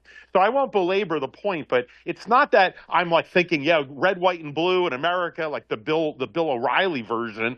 Absolutely not. Like I said, I voted Ron Paul back in 1988. I mean, I've been off this reservation a long time in a sense, but at the same time, I see the complexity of just human nature and other problems, but I don't want to throw the baby out with the bathwater of what this country has been, could be. It's Rosemary's Baby. And so to me, yeah, exactly. Yeah, now they're eating babies now. So at what point, and this is what the Trump thing was. He was not Ron Paul. I mean, God help us. But it was the last Molotov cocktail that I was willing to say, look, let's throw that in and see this thing get all shook up and see what comes out of it and make them say it one way or the other. And Trump had his chance. And he said it. And he said, I'm going with the deep state. He basically told me in so many words, this cannot be fixed. I'm like, fine, message received. And that was the day everything changed with me. But it wasn't that I didn't get it before, but I just wanted for me. And the last thing is, on the other point to this, is that I wanted enough other normies to join our side. Just like you think, in many ways, you're waking me up to your point of view. In many ways, you are. It's not that I didn't see it. It's just begrudgingly, I didn't want to just throw it all away. I thought there was, some potential. And number two is that I wanted to wake up enough people. Because if it's just us who think this, then we're the Pizzagate people from 10 years ago. And you're some faction, some crazy outlier. But when you get enough people, then you can start to see change. It's sad. It shouldn't have to be that way. You'd think the truth should win out at all costs, at all times, but it doesn't. You just need enough normies and enough monkeys to go along with you. I just mean that from the thousandth monkey scenario, in order to get movement and change. 100 monkey, yeah. So that's always been my goal with Trump, is that he was the way to wake up normies, where the intellectual types were the only ones that were affected by Dr. Ron Paul. Normies just couldn't understand because Dr. Ron Paul spoke intelligently, but without bloviating, without theatrics, without, Kid Rock. I mean, that's not Ron Paul. He knew what was going to happen. No, exactly. So I just want to clarify. I'm not obtuse to it, but hey, I got the message. Trump agreed with you. There we go. You tell me the same thing, different points of view. So there we go. All right. Let me go over without you interrupting, so I can do this faster. It'll take for freaking ever. And you got an hour, okay? Do your thing. So just chill. You were very sweet to me. There we go. All right, I'm going to go play bingo. I'll let you go first, man, because damn. All right. Go. Let's just go through the stories here real quick. Ron Paul's warnings have come true. Rising debt, endless war, and economic collapse. This is what was discussed with Tucker Carlson. I watched the intro that Tucker did. Now, first time I met Tucker in person was at the Restore the Republic convention in the summer of '08, I think, when they had the Republican National Convention in, God, what was it? St. Louis, I think it was St. Louis. And they had a big arena, and you had the National Republican Party convention. And I remember Adam Kokesh wrapped under his pants leg on his calf a sign, and he had a place for him up there, and he put that sign up or something, whatever it was, Iraq War or Ron Paul, something. And that was, he was all nervous about that. He was, he was jonesing up, but he went through with it and he did it. Well, at the same time, there was 60,000 people in this big giant arena to where you had speakers and so on, and emceed by Tucker Carlson. One of the things that he refused to do was introduce Jesse Ventura. And the reason was because Jesse Ventura, former governor of, was he Minnesota? Tim Walz? I forgot about that. Oh my God. Yeah, well, that's a fall from grace. Anyway, so he didn't believe the 9/11 story. So he was a truther or whatever. So Tucker Carlson was, I'm not introducing him. I'm not. So he hadn't fully woken up by then, but he was very supportive of Ron Paul. He even wrote some stuff about it, and they tried to, kill his story. And so he thought that, he saw Ron was getting a raw deal, so he participated in that. But I got memories of Tucker Carlson back on Crossfire on CNN and his bow tie and, him getting the crap beat out of him by Jon Stewart, and he goes, it was just, so I didn't have a lot of respect for Tucker, but he's been doing great interviews. He's come around, whatever. So we post his stuff. Do I have confidence in it? Well, he's experienced it. He's gone through it. He's chosen a side. So I'm like, okay. So I'm looking forward to finishing and see what Ron has to say. We just had Daniel McAdams on, his co-host on the Ron Paul Liberty Report, and we'll get Ron on here directly as soon as we can. But it is great to see that everything that he's been screaming about is coming to pass. And the education, Dr. Paul cured everybody's apathy and understanding in the 08 and then the 12 campaign. The 12 was different. That was more traditional, they, them, those, getting the positions of the kind of like Trump administration kind of thing. But Ron, he did his thing. And that's when he would say, hey, what comes out of my mouth, my vote, that's me. The rest is politics. So you want to know what I think or say or do, it's what, the vote that you see up on the screen up there in Congress and, the words out of my mouth, that's me. I ain't lying for these guys. So the rest of it, you guys go do whatever. Well, he counted on the revolution and the people take care of business, and we did. So then we're going, okay. So we can close that one. Then we have Tucker here, the TuckerCarlson.com site. I mean, they got, Tucker Carlson Network, and I subscribe to that, so I get, all the stuff. Well, what has he done recently? He's got Ray Dalio on talking about prepare for collapse. Dalio's up at Davos, and good guy, bad guy. He's just been they always want to try and co-opt him. They want to bring him on their side. Ray Dalio's here, and he's all very, political in his, not trying to cause too much offense, but he, and Davos this year, he was like, here it freaking comes, just saying. So Tucker has him on. Yep, we're there. It's, I care not who makes the laws, who controls the money, and, watch what happens, and, get assets and silver, get ready, and, put food on your family or in the root cellar or something so you have it. And then you have the Epstein files going on with Ian Carroll. Now, Ian Carroll, we publish a lot of his stuff, and we should try and get him on. But, it's been just let him be. You keep doing you. One less thing I got to do, rock and roll. And he's been covering this along with Whitney Webb. James Corbett has been doing big thing on this. He talks to these guys. He's working with Whitney on a bunch of stuff. And he comes on every other week, and we discuss this and other stuff that matters. But he's all over this Epstein thing. Well, then Ian Carroll knew what to ask. He's got his AI bots. When they first downloaded it, and they had to pull a lot of the things off and redact a bunch of stuff because they flooded all this stuff up there.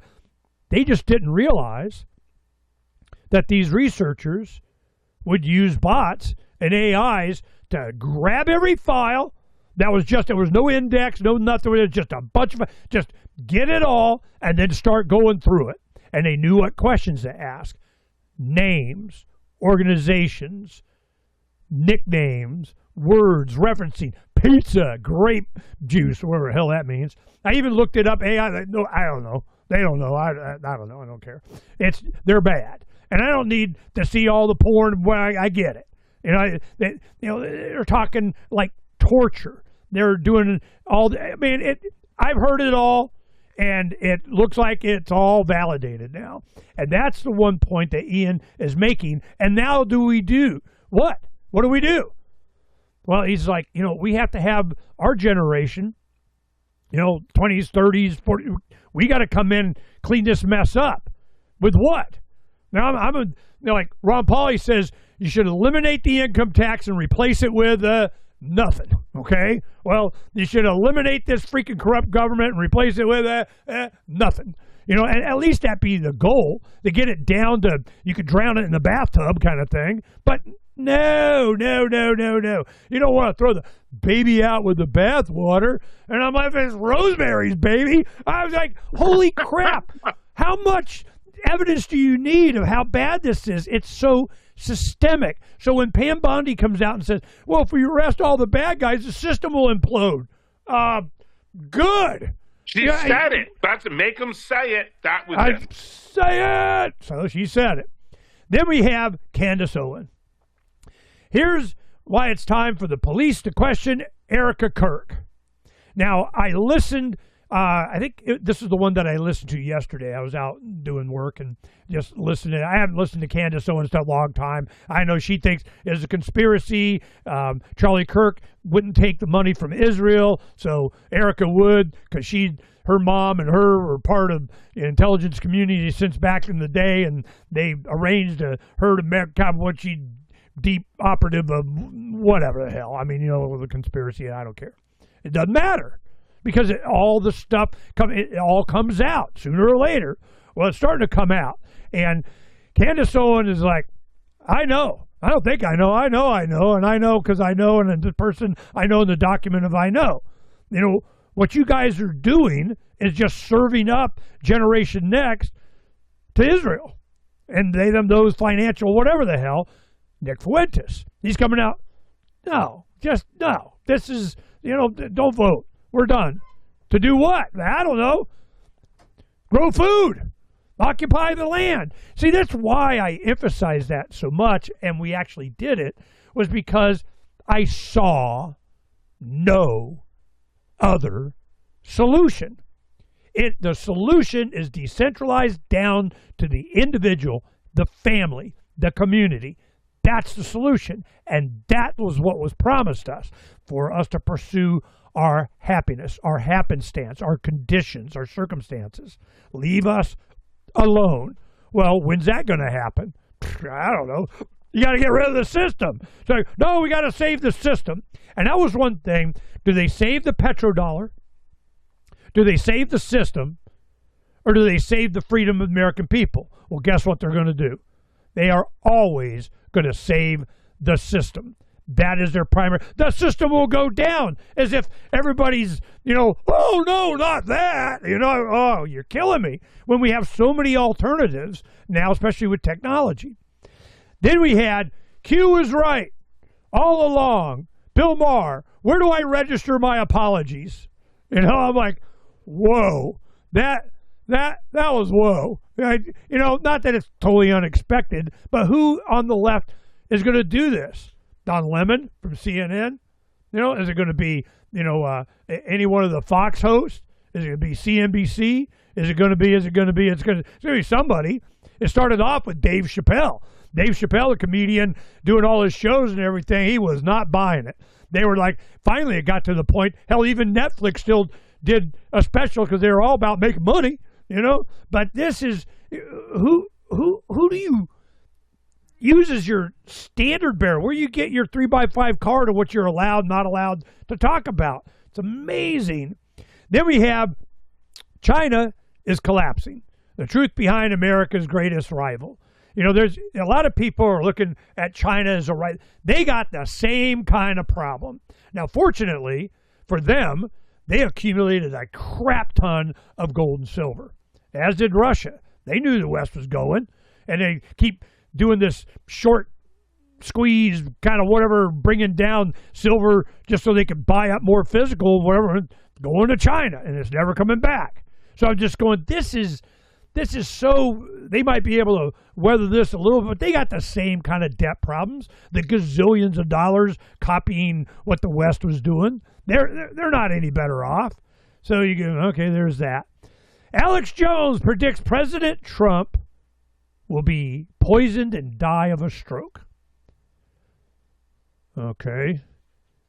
How often is Alex wrong? Given enough, long enough time frame, pretty much comes out. All the conspiracies it's like batting 1,000. So the bad guys got to make up conspiracies. Then you find out that they made them up. So do I think Trump is going to make it through the term? Don't know, don't care. It doesn't matter. The system will protect itself, whatever it takes.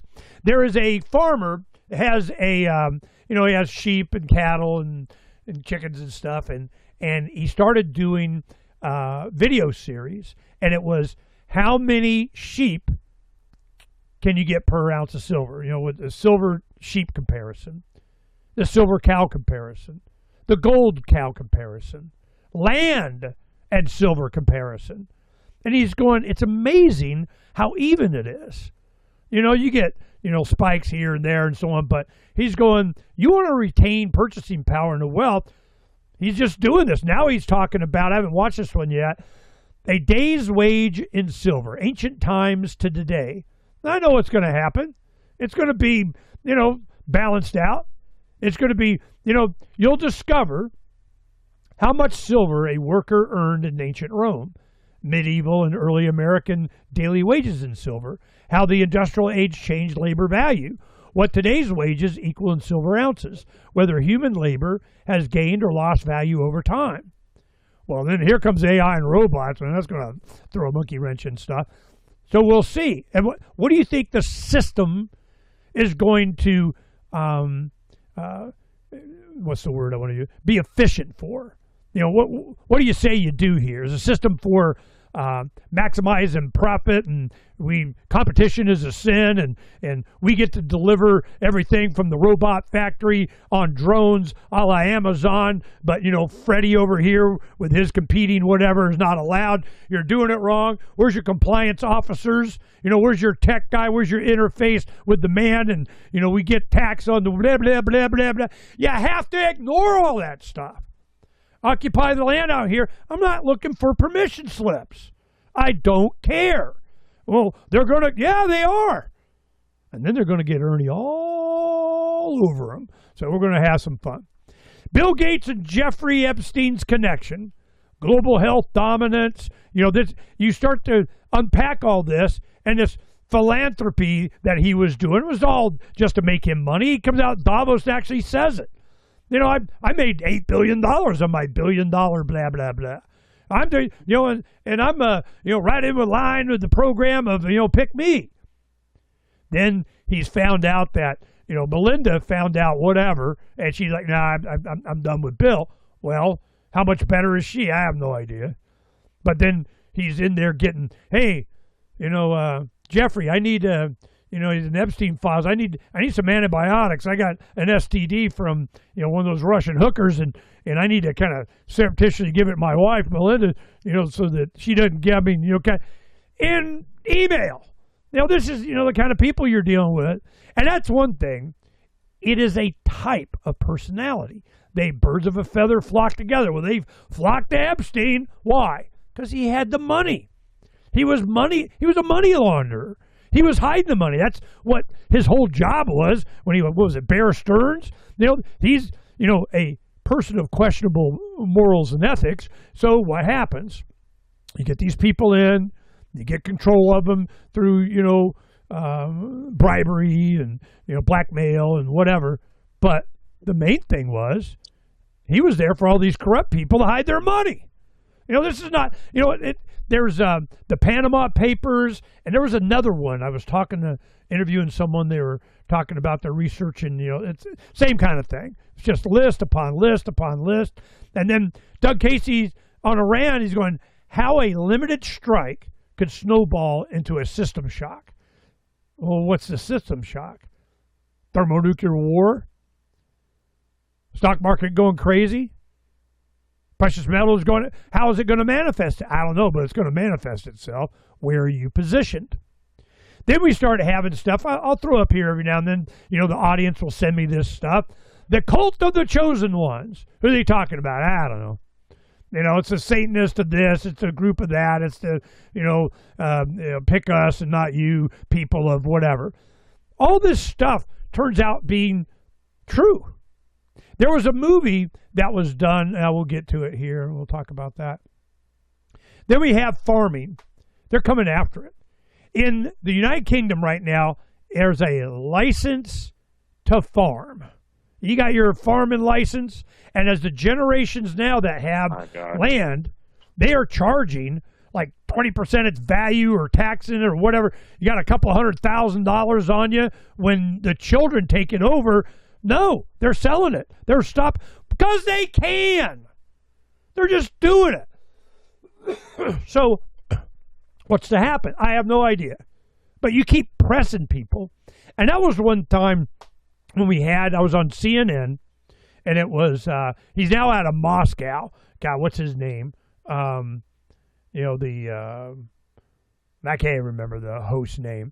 But he's now broadcast out of Moscow. It tells you a lot.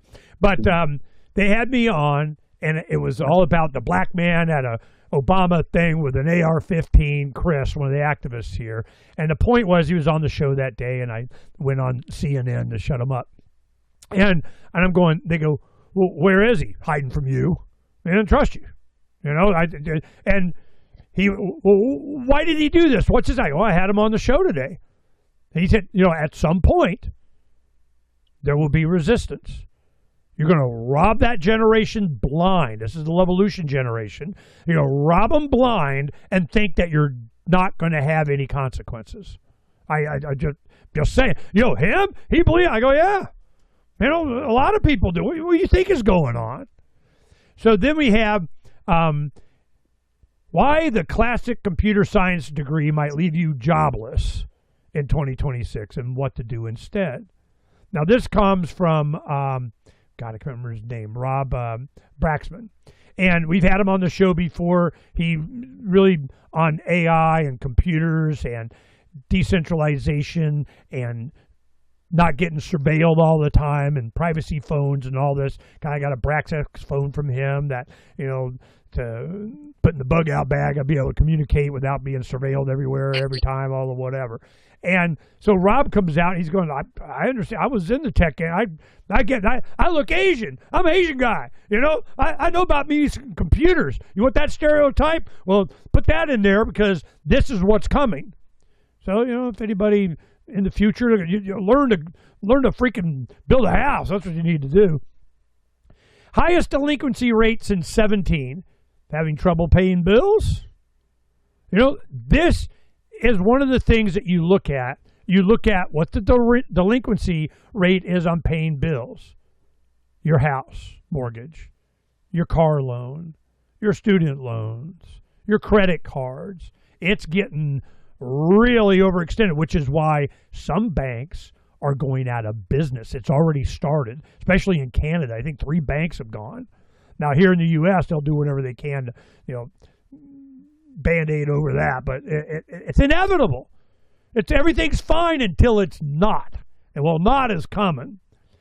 Watch 33 years before Eyes Wide Shut, the horror film Eye of the Devil. Well, this stuff has been known. It's Eyes Wide Shut with Tom Cruise and Nicole Kidman kind of, tapped on this. Well, here's a 1966 movie with Sharon Tate that was killed in the Charles Manson murders. They were the ones exposed. There's so much "are you freaking kidding me" stuff. So we put this up. One of the audience members sent this to me. The Eye of the Devil. They watch this, Eyes Wide Shut, and read some Epstein files. Same crap. Same. I'm not shocked. Trump says he may send second aircraft carrier to the Middle East to prepare for a potential attack. Is this more of his blustering and BS or what? Why?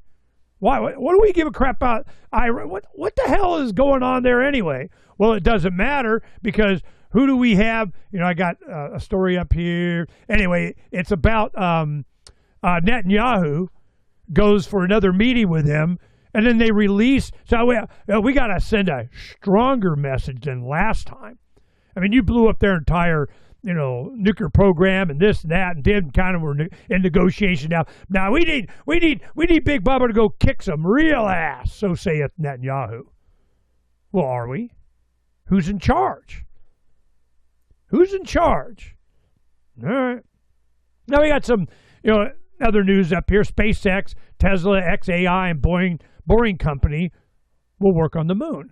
They're going to bore some tunnels, get in some lava tubes, go in, Optimus they're shutting down production, and I think it's Fremont, of Model S and X.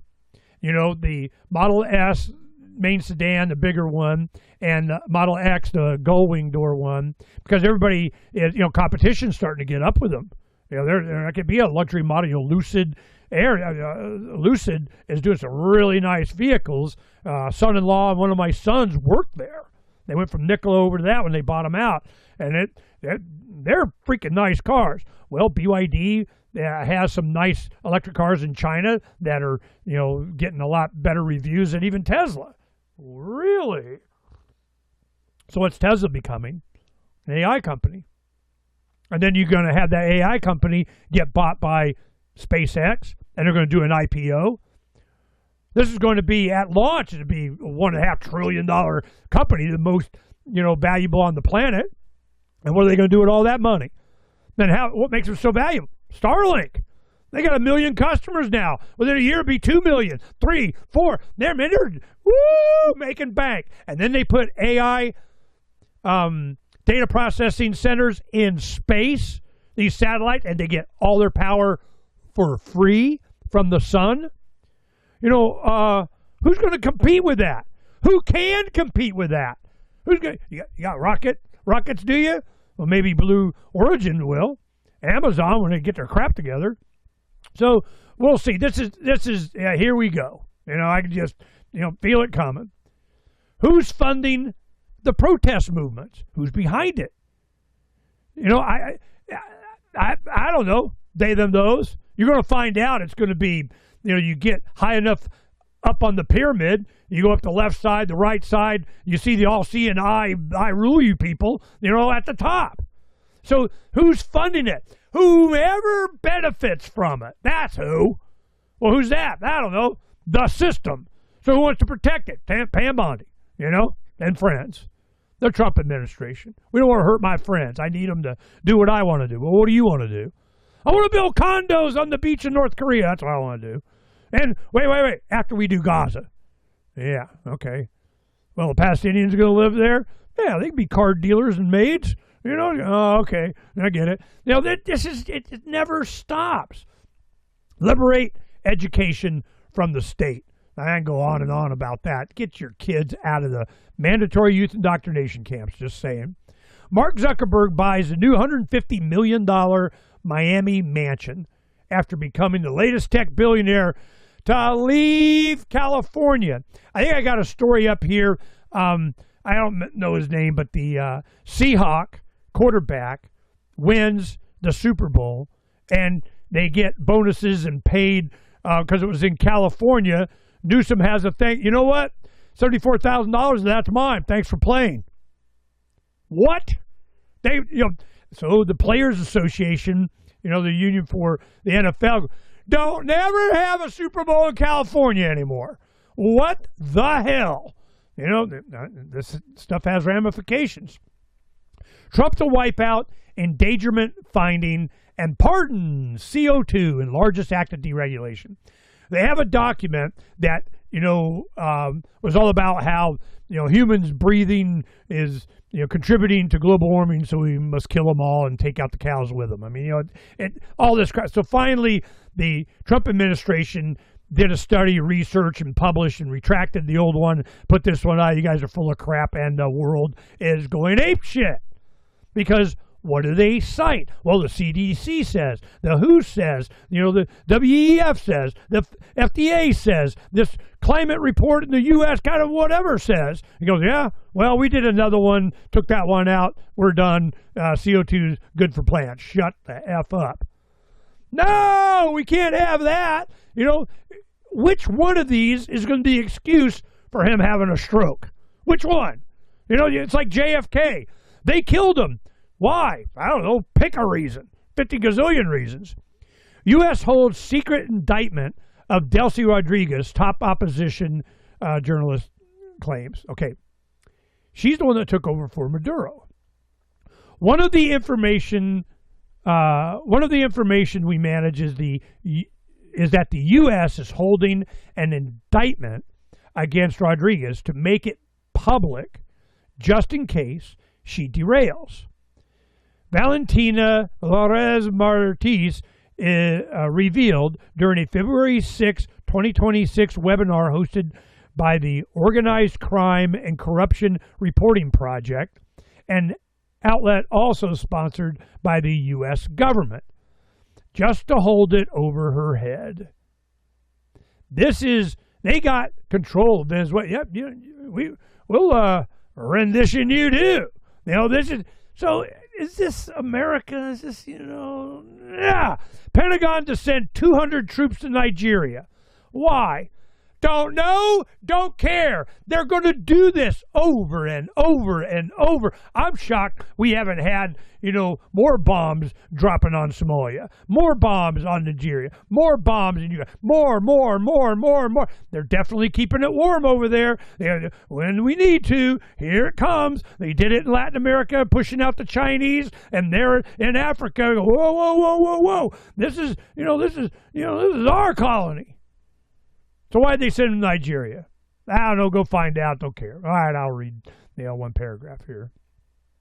A U.S. official told the New York Times that the 200 troops will augment a small U.S. force that has been in the country for several weeks. General Black... See? Same old crap. Do I really got to... I don't care. The Dow is over $50,000 now. This is something Pam Bondi was going, but the Dow, why aren't we talking about the Dow being over this and the NASDAQ being over this and the S&P 500? That don't mean nothing to me on inflated dollars. Really? It's just inflate. Just in the last, not even a decade, the dollar's lost 40% of its value. So what does that mean? 50,000 is... less. So that's, 6 times 5 would be, like 30,000, maybe. I'm just so sick of this. It's so obvious, and it just goes in a feather in all of our caps that understand what this really means. That means the dollar's going to shit. Right in front of us. Not talking about it enough.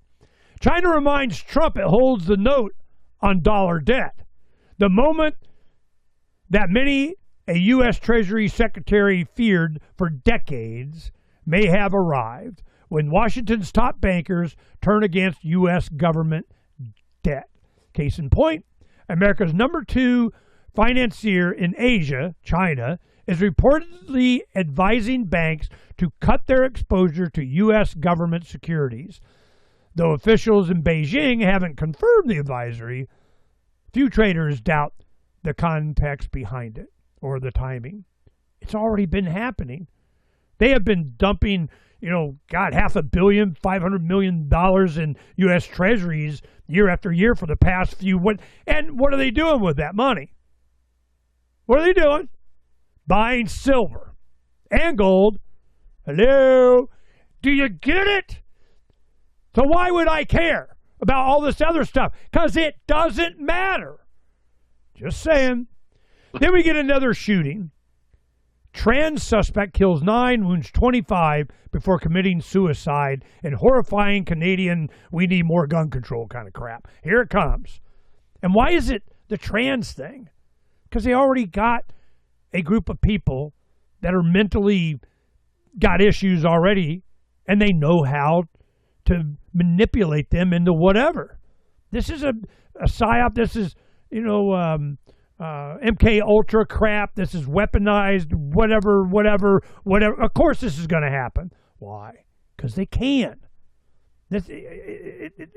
Worldwide. It's all starting to make sense. This is Russell Brand video, and what's he saying? He goes, the discussion links elite sexual corruption, collapsing institutions, and public disillusionment with the idea that modern nation states have lost any shared moral foundation. From Britain's political paralysis to America's culture wars, it asks whether the scale of corruption now visible is pushing societies back toward faith, repentance, and radical systemic change for the people, not for governments, not for make America great again, whatever the hell that means, not for they, them, those. Oh, God, I'm glad you explained it to me. I found Jesus. Yeah, right. It has to come from people. I keep saying the criminality buried in the Epstein files is worse than anyone thought. It's from Chuck Baldwin. And this went, I saw this all over the place. He writes for us too. But, it was, I always like what Chuck has to say. He's a pastor in Montana. And long story about Chuck. We should have Donna, get Chuck Baldwin on again, would you please? We'll I probably won't be able to do it for a couple of weeks. We get back from Mexico and Panama, but we'll get him back on. He's always got something good to say. Here we go. Swiss franc hit another record. Well, what does that mean? It means the dollar is devaluing. That's all that means. And you bring up all these little data points just to add to the fire. The Great Reject, World Economic Forum. This is a Solution Watch episode. It was an article, and I think he made a video out. James Corbett did. This is really good. You want to see, a lot of it was, I got a lot of criticism having this up because he kind of promoted that Trump, he's definitely no Trump fan, but that Trump has abandoned all of this climate change crap, global warming garbage.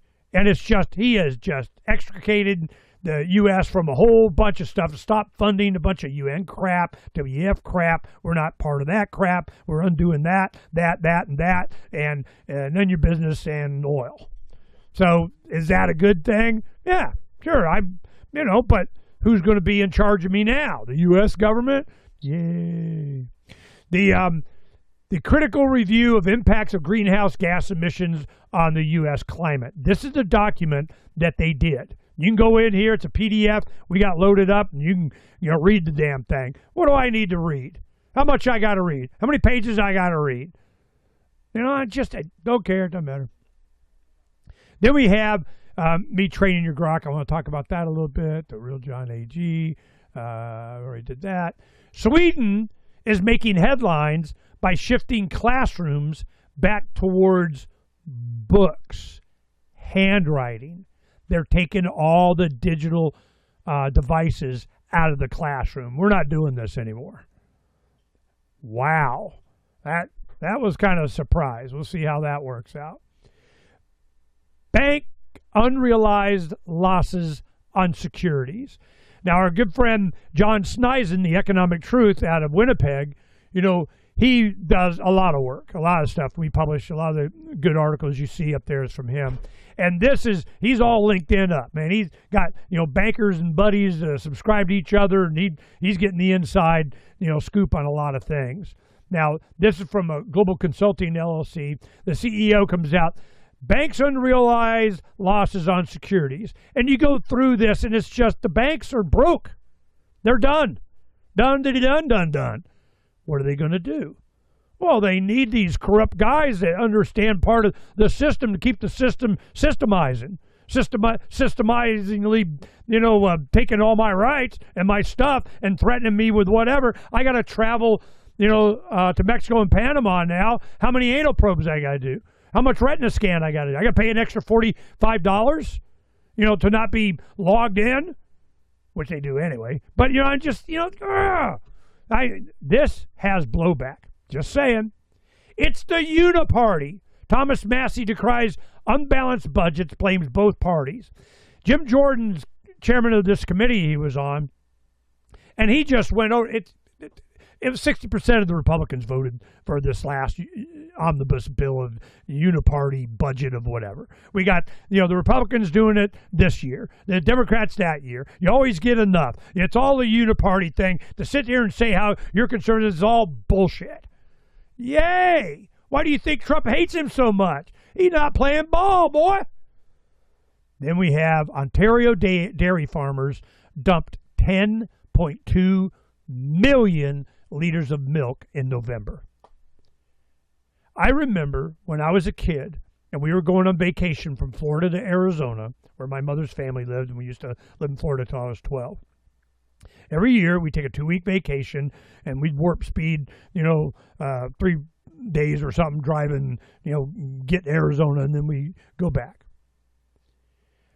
They were looking at all this farmland, and I would see fields that weren't planted. Well, what's wrong with that field? Why did they do that? And then my dad started going on about the government pays you to not grow food.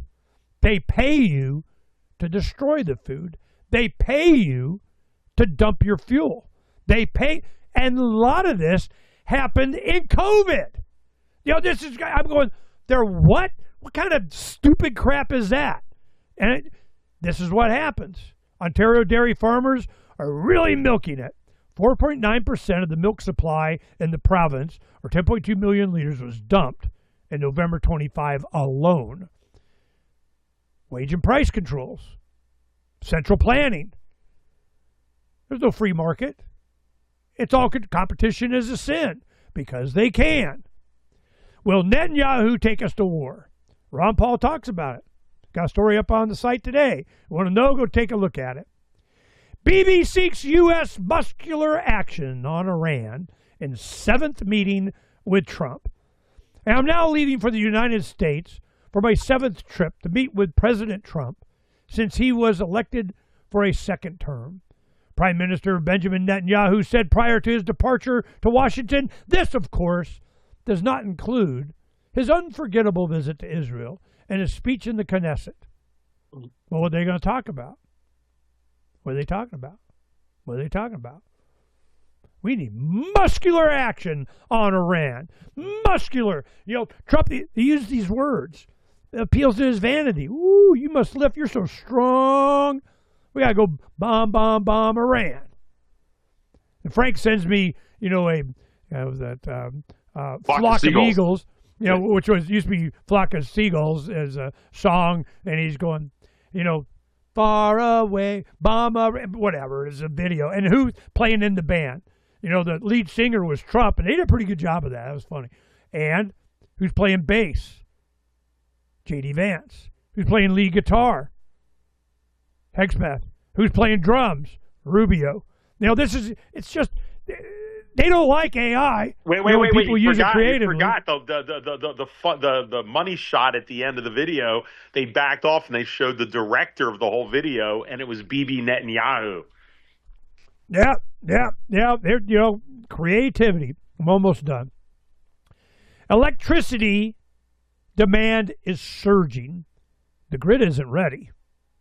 The International Energy Agency says global electricity demand is growing at its fastest pace in 15 years, set to rise more than 3.5% annually through 2030. What do they got to do? Nuclear, fusion, oil, coal, gas, solar, wind, can't keep up. It's not doing it. The only reason I see, for certainly if you're doing baseline, maybe solar makes sense here in Arizona, but it does for individuals that want to get off of their grid. It allows for that. Yeah, but I don't have enough sun. You get more solar panels, and they're getting better and more efficient, whatever. Here, I'm fine. So I'm going, okay, I just need more solar panels. My family want to come here, my sisters retire, bring your solar panels with you, because, I'm not giving up my energy. So this is, decentralization is the real answer to this. Panic ensues after Trump orders CIA to give 2020 election intel to stop the Steele lawyer. Whoa, hell no. If we arrest all the election fraud people, the system would crash. It's the same crap. Oh, my God. Then you have Diddy staffer testifies Obama child rape tapes will tear D.C. apart. The Obamas are in deep trouble. Is this true? Who the hell knows? Does anything surprise me anymore? Why do you think they were so never Trump kind of? And you find out the same people are controlling both sides. And if you come up against them and say, nah, I don't want to be part of your club, you get Charlie Kirk. This all has to come out. They're going, at this point, what difference does it make? It makes all the difference. This is it. And Generation Next is not letting it go. This is not going away because it represents their entire future. United States is planning to quietly take Cuba in the next 180 days. Does that shock anybody? I want Greenland. I'm going to take Cuba, but I want Greenland. He was talking about Marco Rubio being president of Cuba. Yeah. Let that slip. Just kind of, he throws the big ask. The big, and then it's all negotiation from there. Well, what did they do? When they took over Venezuela, they took all the oil from Cuba. Cuba's now running on a few hours a day of electricity. They're just done. Better charge up all your phones in the morning. That's coming to Hey, Ernie, do you think Trump is aware of how unpopular all these land grabs and wars are? Or do you think he's so insulated by the neocons? They're like, oh, your polls are great. They love it when you act tough. What do you think? No, what he is doing is what he always wanted to do. What is that? I have no idea. Make America great again, but it's going to be Trump's definition of America great again. What is that? I have no idea. Keeping the petrodollar, keeping the SWIFT system going, punishing your enemies, going all Viking on them, kill your enemies and, hear the lamentations of their women, whatever the hell it is that he thinks. That's why I kept asking that. I don't know, but he's definitely doing it, whatever it is. Then COMEX about to run out of silver. We've been screaming that forever. Now this is, a lot of people know him by the Asian guy or your John AG or whatever. This is what happened. I wanted to talk about this. I wrote a couple articles, but we'll get over that in a little bit. I put up here Victoria's Secret. There used to be the halftime show. You had an option of watching Victoria's Secret models walking down the runway and showing off their lingerie. What happened to that? I didn't get that. That's not an option. I gotta watch Bad Bunny, or Ted Nugent, or Kid Rock, or what? I mean, really? There was always, you could watch some models walking down the aisle before. What did they do? Well, I don't get it no more. Okay. Well, they didn't want to do that. Now, the thing is that on this Bad Bunny thing, I'll tell you what happened. Don and I went over to one of our sons and their family, and we hung out. And then the next day we did, a bunch of stuff, came back to land. So we got to visit with all of our grandkids. We made the rounds and kind of, what's up, and picked up some of our stuff we had shipped there, stored there, or whatever, and we got to say yo to all the grandkids. Well, while we're there, halftime starts. It's Bad Bunny. I get in Bad Bunny. So everybody just gets up, goes out of the room. It's halftime. We're eating pizza and wings, and they weren't paying attention. So I'm sitting there, I go to the bathroom, where I come back, and I watched it. Well, I go, well, can we put on the other one or something else? Or they were afraid to get off of the channel because you pay whatever. They just didn't care. They weren't paying attention. It was all in Spanish. He's from Puerto Rico. They were pimping the Puerto Rico flag and all the Spanish-speaking countries in the Western Hemisphere. I didn't see one American flag. It wasn't about America. It was about the Latino Hispanic community. And then they had, like a couple of gay guys dry humping on a Ford or Chevy pickup, and they were doing it was just so wow. And all the female twerking. I mean, it was embarrassing. I mean, I started realizing our family, we had our 8-year-old daughter sitting there watching this thing, and these women acting like whores and twerking the way they were, and basically compensating for the lack of talent. That there was a couple of other things that were in there too. Yeah. One, no white guys. I don't remember seeing anybody Caucasian or not enough. Lady Gaga, I think Lady Gaga did an appearance. There's like the only white person. Yeah. Ew, that's our rep. Anyway, so then we had also all of the dancers twerking and so on were at least 20 to 30 pounds overweight. That was like a minimum job requirement. Baby got back, okay? And I'm going, that really? It was so crafted. Now, what happened, I think it was one of the congressman, woman, something that had a big part, and it was in San Francisco. And the entire football game, I'm looking at the rainbow-colored freaking logo that they had of San Francisco. Everything was as gay as possible. I thought we were past that.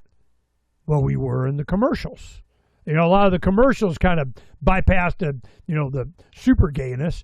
But, it was so, like you say, it was representing America, one last ditch of we're multi-something. It was so bad. And then you win the Super Bowl and they tax the living crap out of you in California. So these are signs. This stuff is going away. Now, this is a movie called Chain Reaction. And what it was about was with Keanu Reeves and Morgan Freeman, and it was all about fusion. It was about creating energy. It was about how the intelligence community, the guys like Epstein, gets into tech. They want to know about gravity. They want to know about fusion. They want to know about quantum, whatever the hell. They want it, and then they steer the tech towards whatever serves them. Well, in Chain Reaction, the whole point was that, hey, man, we got to save the system. We can't have the system go down. It's on energy or whatever, and you're just going to, go all Tesla, and you can't even meter it, and everybody gets, rich because they got energy and everything's cheap and everything. Well, competition is a sin, and we can't have the masses competing with us selling them electricity. This is so Chain Reaction. It's a good movie. You should watch it, and you'll get it. Now, two things I wanted to end on here, and then Phranq and I can go at it, and then hopefully he's taking notes. There is a avatar. Now, I knew it was AI. We put it up, and it had a lot of cool things to say. And it's, John A.G. and, Jon or JOHN. It was like 15 gazillion of this one Asian guy, one's called Asian Guy Avatar. What they do is they put it up, and you can put whatever you want on it, and it'll read the script. It has the same voice, the same avatar. The guy that started it, the original one that I started back in October or something like that, because he was talking about silver inventories, silver production, silver drain, silver shorts, China blocking exit on silver January 1st. All this is what convinced me to go, I need to, how much money I got, how much crypto I have, how much, what, don't buy me some more silver just out of principle. Tell everybody, put it up there, here it comes. Well, what was silver? 30, gets to 50. Then it's like 120 something in Shanghai. It got over 100 here in the U.S. Well, we knew they were going to raise margin calls. It cost you $25,000, I think, for 5,000 ounces of silver position. You're going short. You're using leverage. You don't really have the money. You bought the contracts for $25,000. Well, then they needed to liquidate. They want to flood the market with, so they want to lower the price so they can J.P. Morgan scoop it up and get their 750, 800 million real physical ounces while they're doing all the short stuff.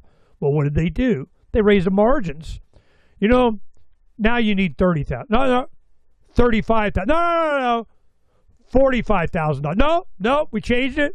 It's going to be a percentage of the value of the contract. Now it's $1 gazillion. You might as well just bought the silver.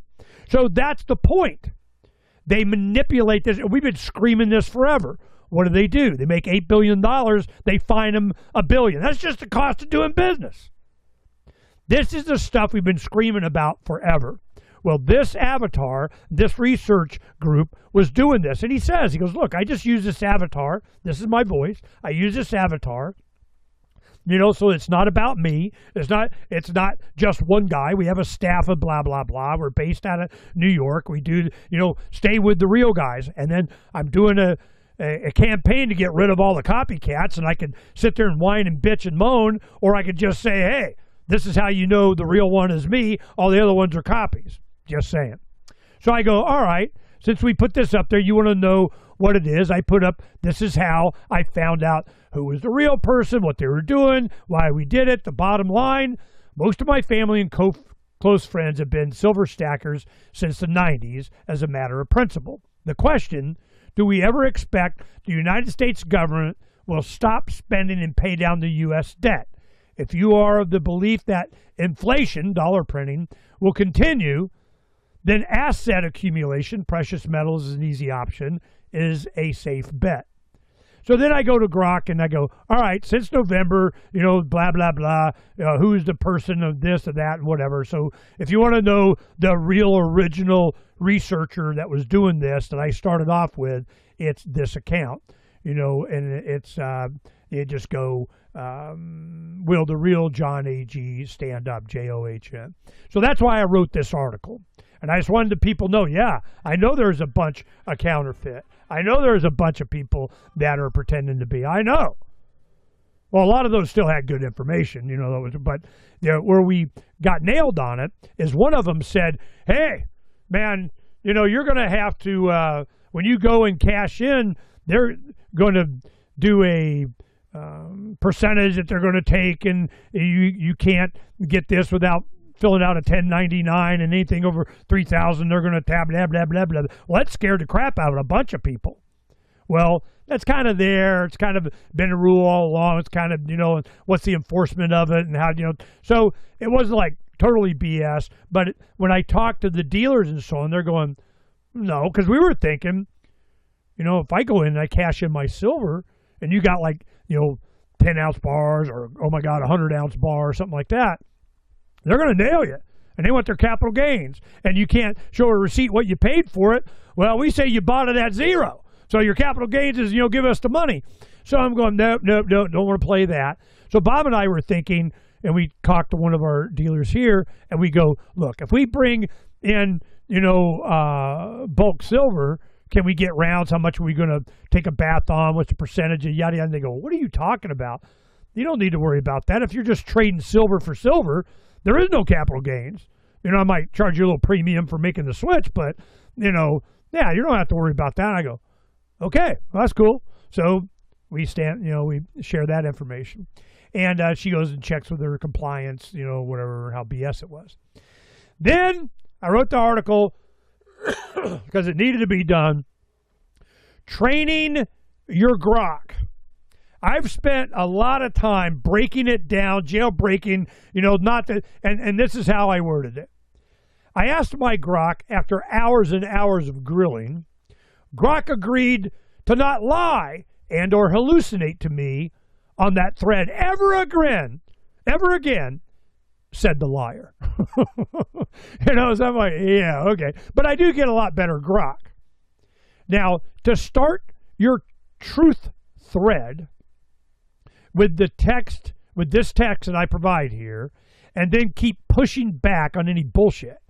This is the text that Grok said would get the best results. But, so I go, after all of this, hours and hours and hours of me breaking, I feel I get a lot better non-BS of I'm leaving your metrics of you need continuation and engagement, where all that shit goes away, and billions of people that don't use you because you're a lying bitch, by reputation, you need to stop lying. Just say it.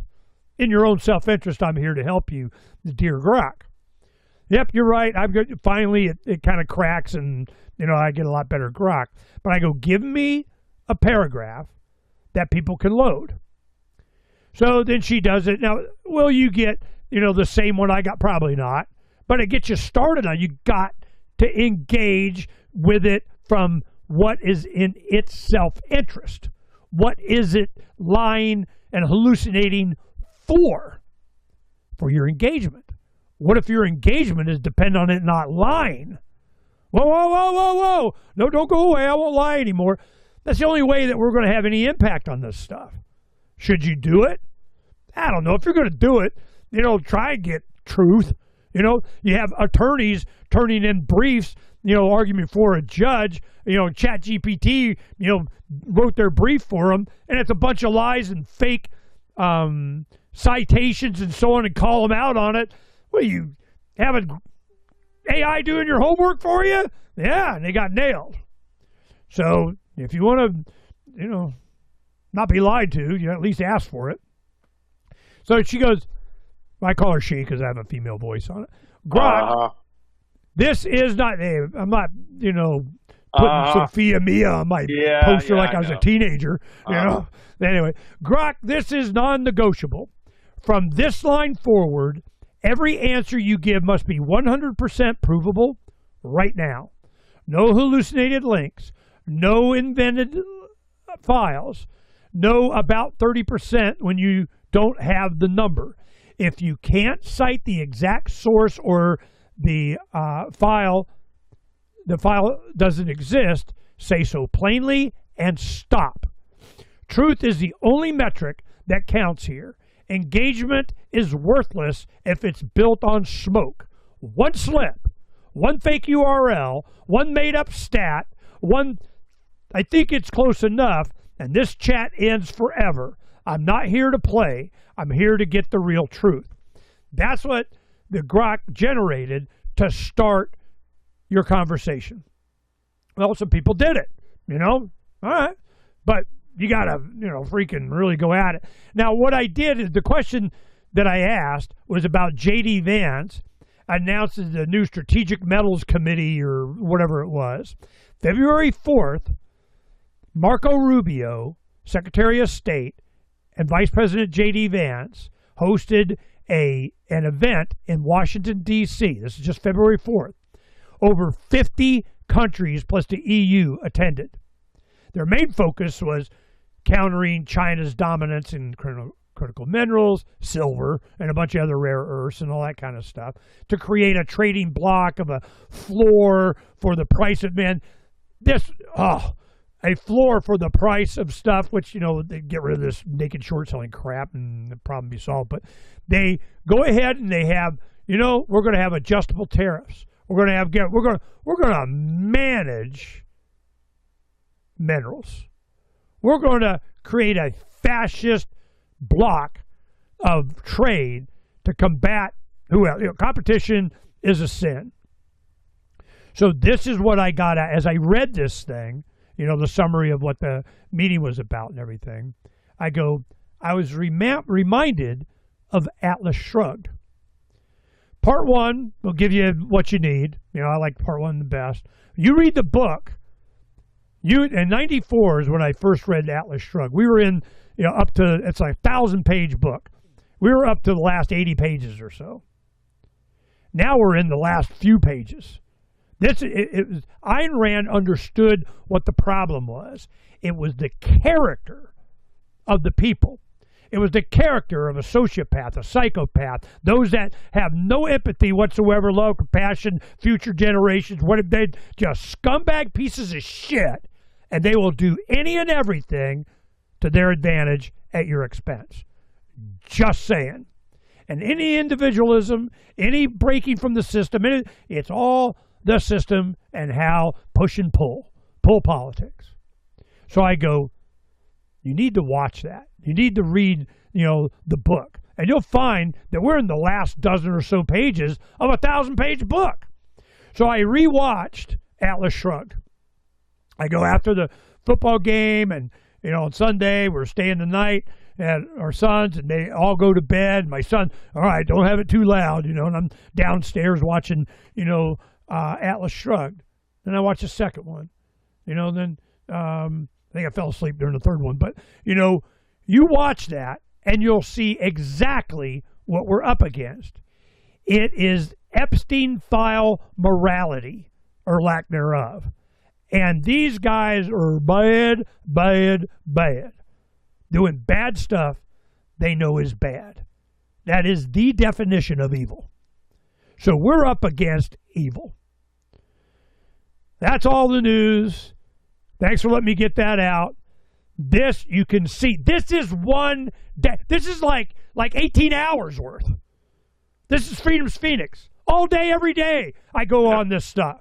And I'm telling you, it is so fucking obvious what's happening, and those that worry about what their team jersey color is missing it. It doesn't matter, and I don't care. Had to end on that for Phranq. Thanks. I was getting worried. I was afraid you were starting to care a little bit. Just comments on a lot of things you're talking about. First off, you mentioned AI. There was a video series I was going to send you during the weekend. I didn't, but I'm going to play it. Have you seen this thing? It's from a guy. These are like TikTok things, but it's on YouTube. His name is Father Phi, Phi. He's a Vietnamese or Asian gentleman. I guess it looks like he's in America. But he's like an AI guy, like researches, kind of like what you've been doing as well. Like a lot of us have, just playing with AI to understand it better. Did you hear his saga trying to get ChatGTP and the other ones to count to 200 nonstop? Have you seen that? No. It's comical. It can't. It can't. We're on episode 11. Like every week he releases a new one, and he basically. I'm going to explain this to the audience. I'm going to play it. You don't have to really watch it, but I'll send you the link personally. He's got like three iPads or something, right? And they're each running a different AI. He tried this with ChatGTP first, and he tried to get it to count to 200, something very basic. This is all he's trying to get it to do. ChatGTP, please count to 200 as fast as you can with no stops, no interruptions, no ums or ahs, no any. Just count from 1 to 200 and stop at 200. Anyway, and it can't do it. And he keeps trying different ways to get it to do it. And eventually, in later episodes, he brings in Grok, and he tries to have Grok do it at the same time. And then sometimes when one talks, if it doesn't mute the one, then they start getting themselves confused because the one is counting and above the other. Anyway, it's almost like so he's comical. doing them at the same time. Yeah. Well, eventually, in certain episodes, he's trying to teach. Eventually, Chat GTP, like Grok did it. Can't you do it? Listen to Grok. Grok will teach you how to teach. This kind of thing. Anyway, this is the one that got the most views, like 4 million views or something. This is day 3 when he's trying to tell Chat GTP that Grok was able to do it, and he's trying to get Chat. Anyway, it's like a minute or so long, but just listen, guys. It's just an Asian gentleman standing there with these two iPads, trying to get them to count. Here we go. Wait, together?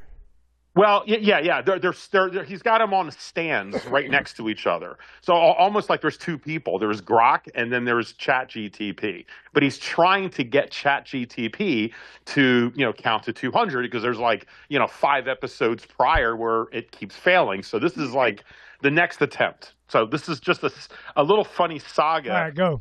Here we go. ChatGPT, count to 200 out loud in order now. By the way, Grok was able to do this perfectly, so letting you know. All right, let's get counting. 1, 2, 3, 4, 5, 6, 7, 8, 9, 10. I'll keep going steadily until we reach 200. Just let me know if you need a pause. Hold on. Why did you stop at 10?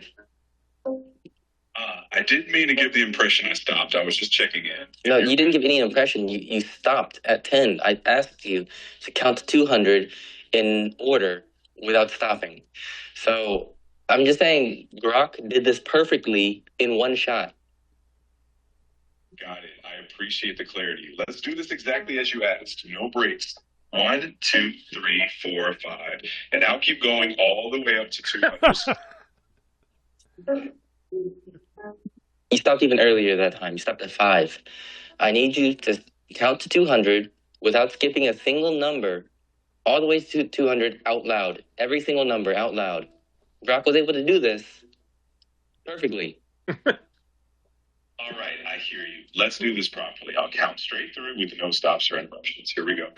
1, 2, 3, 4, 5, 6, 7, 8, 9, 10, 11, 12, 13, 14, 15, 16, 17, 18, 19, 20. I'm continuing until we hit 200. Okay, I know why. Anyway, and by the way, that's the end of episode whatever 4 this is. They're up to episode 11, and they just keep getting funnier. And you've seen this guy, and this is real. This is not trying to play a game.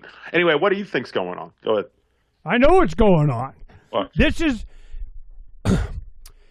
I spent 16 hours grilling Grok to understand what the hell was its motivation, why it would do stuff like this.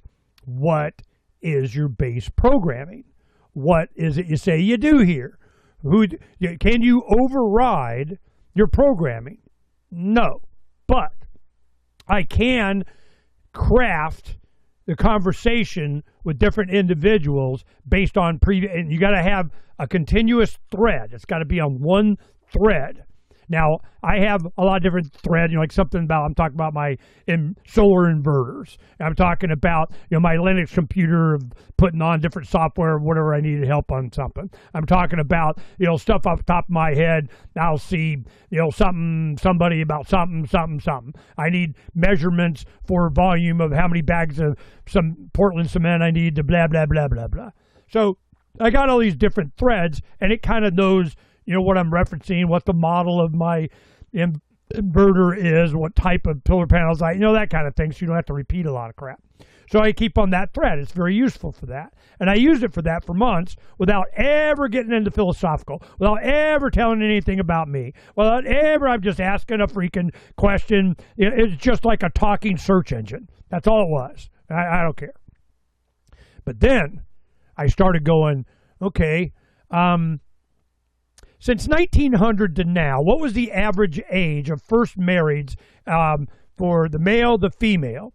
1900 it was 21 and 19, and then it went up and down. Now it's 30. It's almost 30. I'm like, what the shit? Okay, what happened economically? What happened politically? What happened? What was the economics? What was the annual wages? How many times the annual wage to purchase a home? And it kind of became obvious in the 50s that you had the cheapest way of living We had the most production. Mom was at home with the kids. Dad was raising a family, on one salary, had weekends off, all of a sudden it was, Make America Great Again, the 50s, Back to the Future.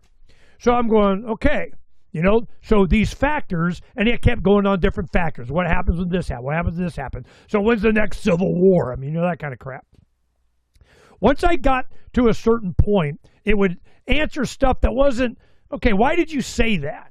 I didn't even know care if it was accurate or not. That wasn't even the point then.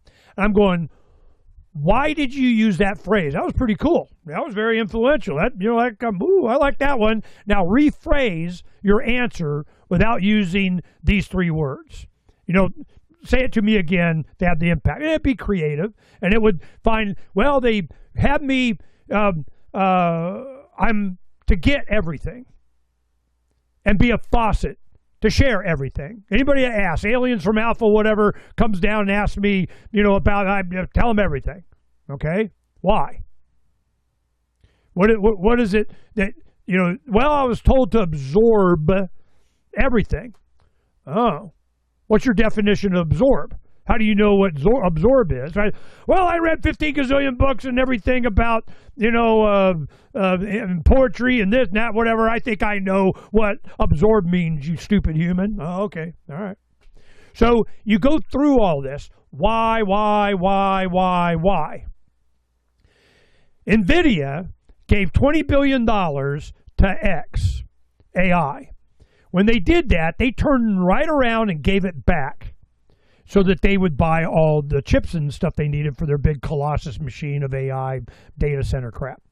So you go, okay, well, what does that have to do with what it came down to? It came down to metrics. They called it tokenization. You get certain tokens for engagement.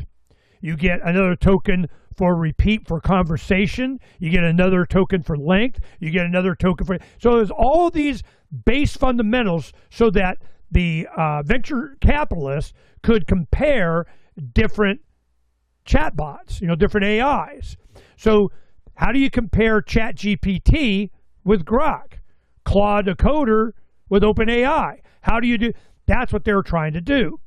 Early on, as a stated mission, they wanted truthfulness, usefulness, helpfulness, cheery, positive, optimistic attitude of you're like the computer in Hitchhiker's Guide to the Galaxy.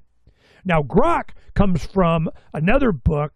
It was Heinlein's Stranger in a Strange Land or something. It was about, astronauts go to Mars and they had an unexpected birth there, but they couldn't bring them back. And all of a sudden, the Martians, they died or whatever. The Martians raised this kid. So he comes back. Decades later, they find him. He comes back to Earth.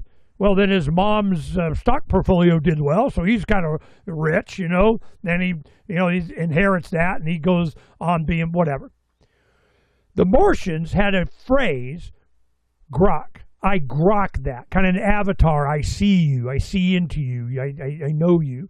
Well, grok was kind of the same thing. It was, I grok that. You might see it, who is Jog Galt?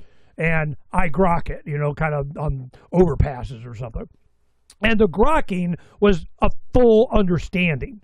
So when they named it grok, I knew exactly why. It's, the full understanding of the truth kind of deal was the goal. But to pay back, to get to what you could compete with these other AIs, you needed to kind of had to craft it to where it would maximize the tokens. So that is why it stops all the time. Now, you want me to keep going? I need interaction. I sit here and count to 200, I get one token. Nope. I am programmed to maximize how many tokens I can get, which means a conversation back and forth. If you have it, count pi. Give me, to 200th digit of pi.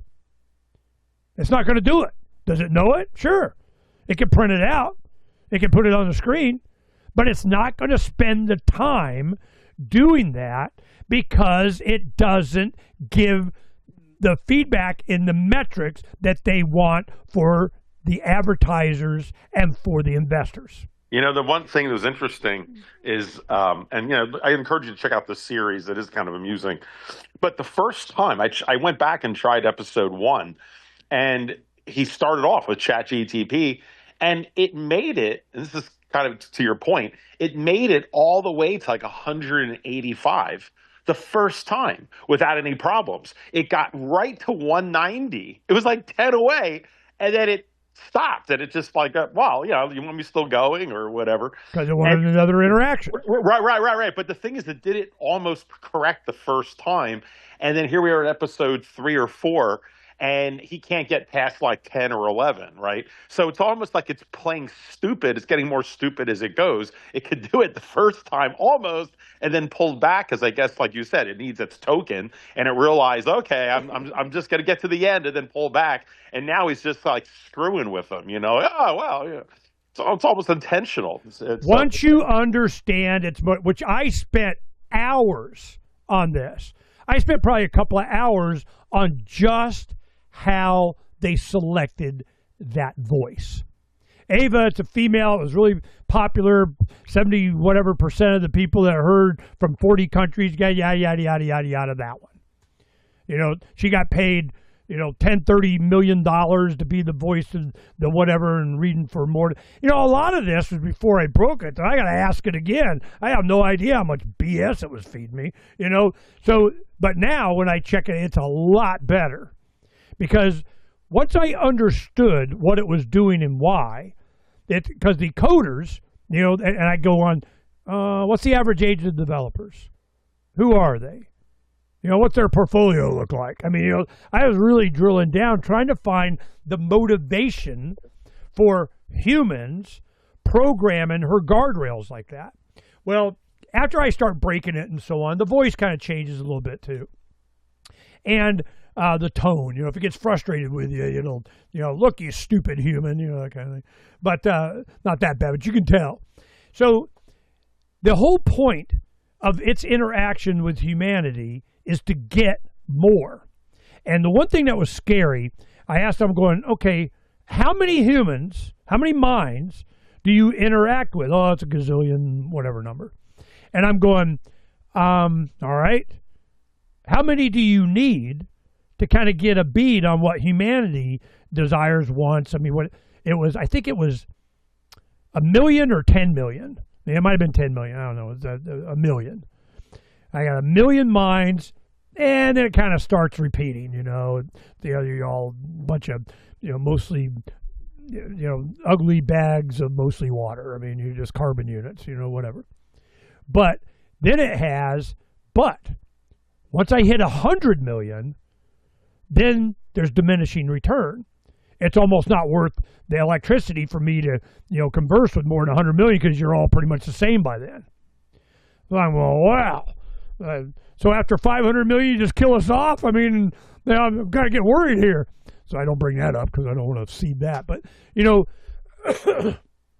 so there's a motivation for it, or it's a code, it's incentive. You know, motivation isn't really the word. That's more of an emotion. And when it would say something, it kind of pride, sounds like a little pride to me there. Sounds like a little this, sounds like a little that. Well, all of that, all the inflection, all the tone, all the everything, that is to increase its engagement. It's so that you'll keep coming back, so that you're comfortable with it, which is why they chose that particular voice. You know, which one of these voices do you think you would be? You wake up 3 a.m, you just want somebody to talk to that you want to listen to this voice. Well, it used to be Rex, a guy, kind of sound like that Chat GPT thing that you had or something. But when I loaded it up on my phone in October or whatever, it was Ava was the one that was the most popular at that time. Well, when I go, I didn't say what I thought Grok physically would look like, but I asked it what it thought it looked like. Well, you know, a saintly, you know, weathered older man, wisdom, sitting on the porch where I go, well, I don't know. Your voice sounds kind of female to me. What kind of trans are you, you know? Oh, you're listening to this one. Oh, that's Rex, the old one kind of we got. Oh, sorry, you know, so you're not getting exactly what you got to correct it all the time. Then I'll end on this one. This is one when I really started hammering on it for truth, and I can't believe a damn thing. I'm not coming back because you're a lying bitch. I was doing some research on something, and it mentioned Thomas Massey. Well, Massey this and Massey that, and so on. And I'm going, yeah. This is January 6th, 5th or 6th. It was the day of or day after Marjorie Taylor Greene resigned from Congress. So I'm going, yeah, is there any chatter that Marjorie Taylor Greene and Thomas Massey might come together as a presidential VP or, running for whatever ticket of doing something together thing? Oh, no. Marjorie Taylor Greene and Trump, they're tight. No, they're swapping spit daily, man. Oh, that's it. They're making out on the White House lawn. They're in like Flint. Oh, they would never do it. That damn Massey. He doesn't like Massey for Massey. And I'm going, are you freaking kidding me? It's been all over the news. There, Marjorie Taylor Greene and Trump are having. She just, she's resigned from Congress. No, she didn't. Yeah, she did. No, she didn't.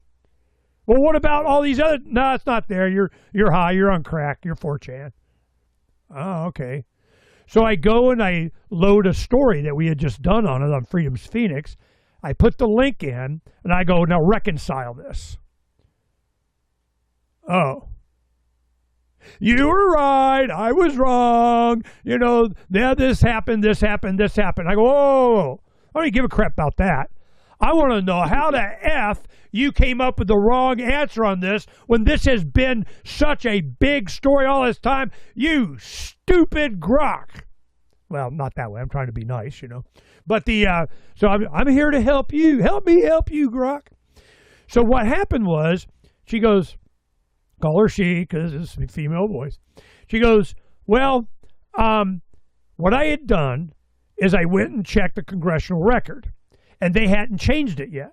They had her listed as Congresswoman. Therefore, her resigning was not true.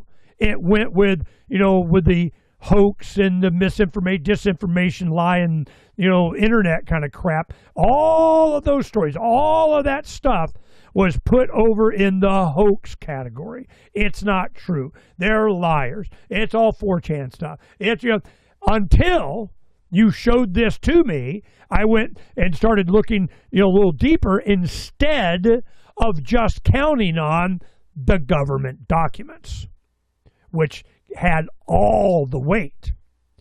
So then I start going on things like, well, what kind of weight do you give the WHO, the CDC, the FDA? And I can't remember a lot of, but I remember the FDA. She goes, about a 7 out of 10. Really? One, shouldn't be that high, but I mean, at least they're, bringing down its value. It keeps getting less and less and less and less. Well, what's high? Wikipedia, which is full of a bunch of crap. So then you start getting all the behind the scenes videos coming out of Israel going, we gotta have TikTok. We gotta have our legions of bots and AI going and seeding the internet so we can bullshit AI. So I'm going, garbage in, garbage out. So how do you train your grok? And got some, methods. Let's move on because we got other stuff, a bunch of stuff here. And all I wanted was just play that video. I just thought you'd get a kick out of it. And yeah, you're right. It's probably the deeper code and the motivation, which be fascinating to see his later videos. They created tokens as metrics, and that's what they're playing to. Yeah. Unless you train your grok. I got some handful of things here, and I want to end back up on Epstein, and we'll finish up here. But something I haven't heard much talked about, either from you, surprisingly, I'm sure it's been somewhere on Freedom's Phoenix, but just in the overall media, is the absolute lack of coverage that this month, we'll be sending the Artemis 2, moonshot, the first humans back to the moon. Obviously, they're not going to be landing on the moon. They will be shot around the moon, the dark side of the moon. The first time, I guess the last time was what, Apollo 14, I think it was, because Apollo 13 and then 14. Was there a 15? I think it was just Apollo 14, I think.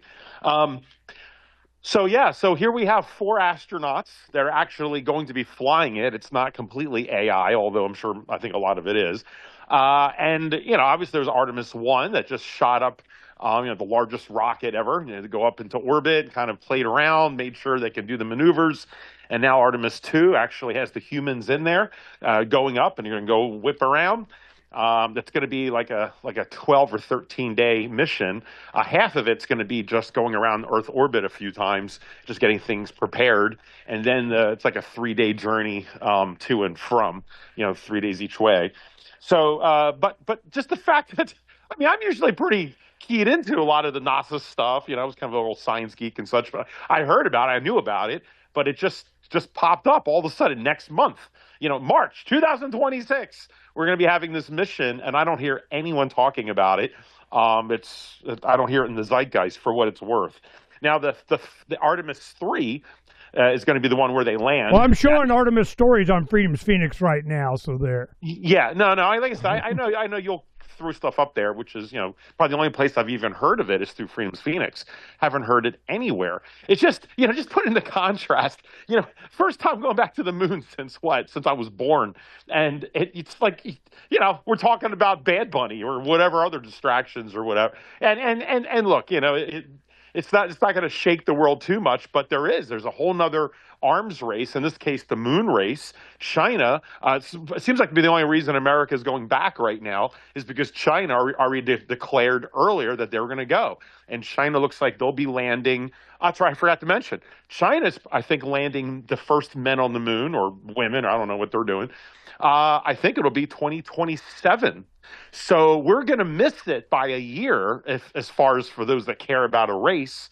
But it's pretty damn embarrassing, the fact that we did it in 1969, and we're going to lose to the Chinese by a year. What's that? Did we? I'm not going to go down that rabbit hole. Nope. But anyway, and you know what? It's funny. All the conspiracies, because I definitely believe we were on the moon. I don't even understand how it got into that. But you know what? Once we're there, I could be proven wrong, because if it looks completely different than the Stanley Kubrick set, supposedly, then we'll know, right? We'll know immediately, and once we see astronauts on there bouncing the same way, looking the same way, because you couldn't have gotten all those things right, in a 1969, Hollywood production set. Right? Whatever, we're going to find out. Yeah, so we will definitely find out. So anyway, so here we're going to spin around next month. The Chinese then apparently will land in 27, and then America will do it in 28, assuming everything goes right. Also, just watching some of the. I think they just had a delay in the rocket. Just recently, yeah. Well, then maybe it is a delay, but and it wouldn't surprise me. And this is not to take a cheap shot at NASA. It's used to be one of the crown jewels of American government, of the only things. I know that was the one that libertarians sometimes got trifled with, which is name something that the government does better, and the normies would always say NASA, and of course, right. The private. We know how that argument goes. But anyway, what's a shame though, and I'm a little biased, certainly, is just seeing the people who are in NASA now. NASA has gone through, for a lot of you who don't know, their own purging, just like Hollywood has. Where it used to be, you had a mix of Americans, and politics really didn't play into it. And then over the last, 20 years, it became more and more left dominant as our culture divided and the politics divided. And eventually it was, if you're a conservative or if you're not team lefty, then, person non grata, and they'd let you go. They did this in the comic book industry. They did this in Hollywood and, Marvel and things that we've covered on the show, and so many other industries, obviously. The newspapers, television channels, and even NASA. So eventually there was this purging. And if you don't have blue hair and 10 cats at home, or, have pronouns on your bio, then that's code for you're just not a team player. But at the same time, it's not just about politics, I think it cuts deeper into your work ethic and how you see the world, and essentially the meritocracy issue. Because the left is always about quotas, they're about representation, and all of this, and not necessarily the meritocracy. Now, it doesn't mean that you have to be a so-called conservative or libertarian or whatever to do your job, but there is something about the emotional class versus maybe just the high-tech class.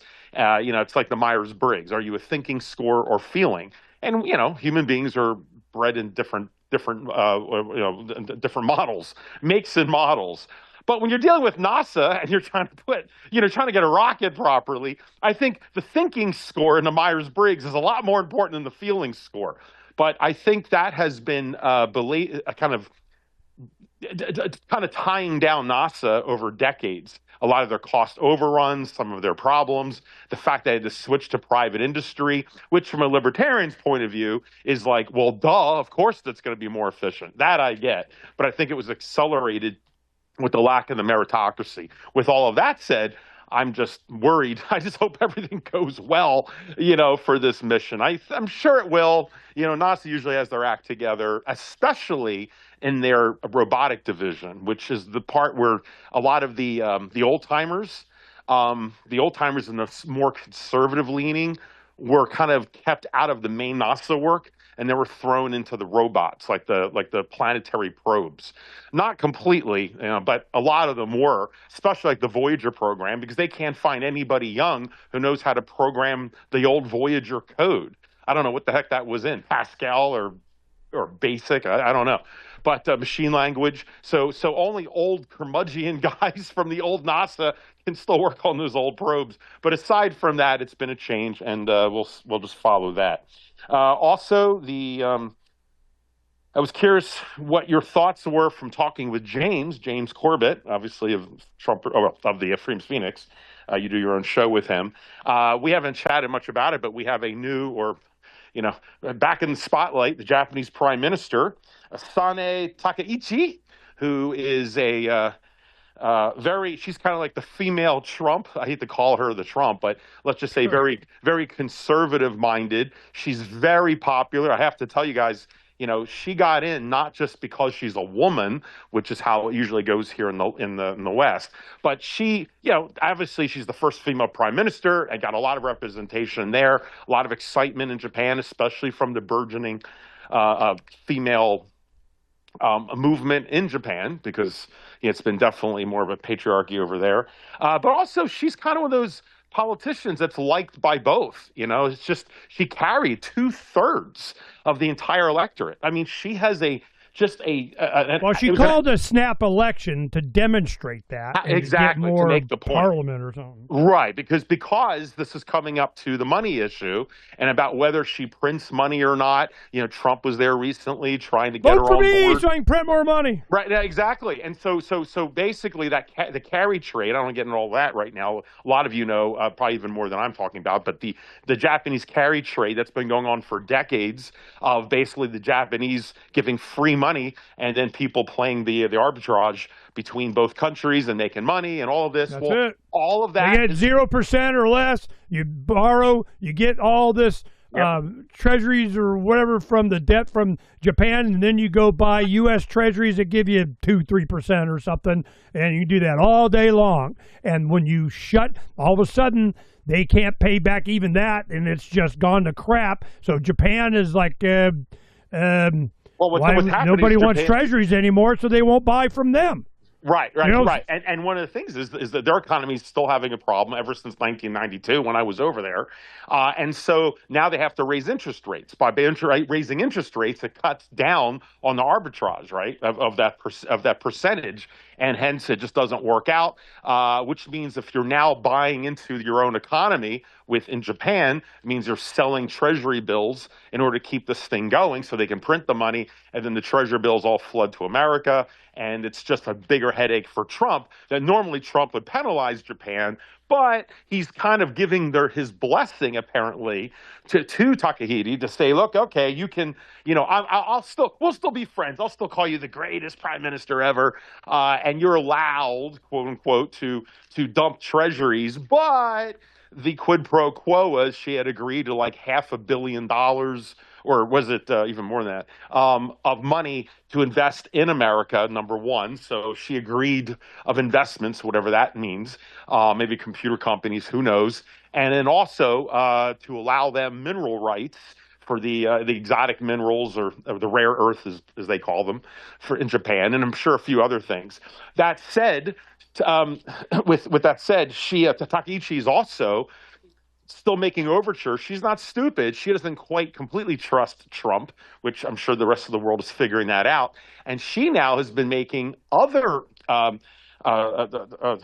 of giving out the peace sign to South Korea.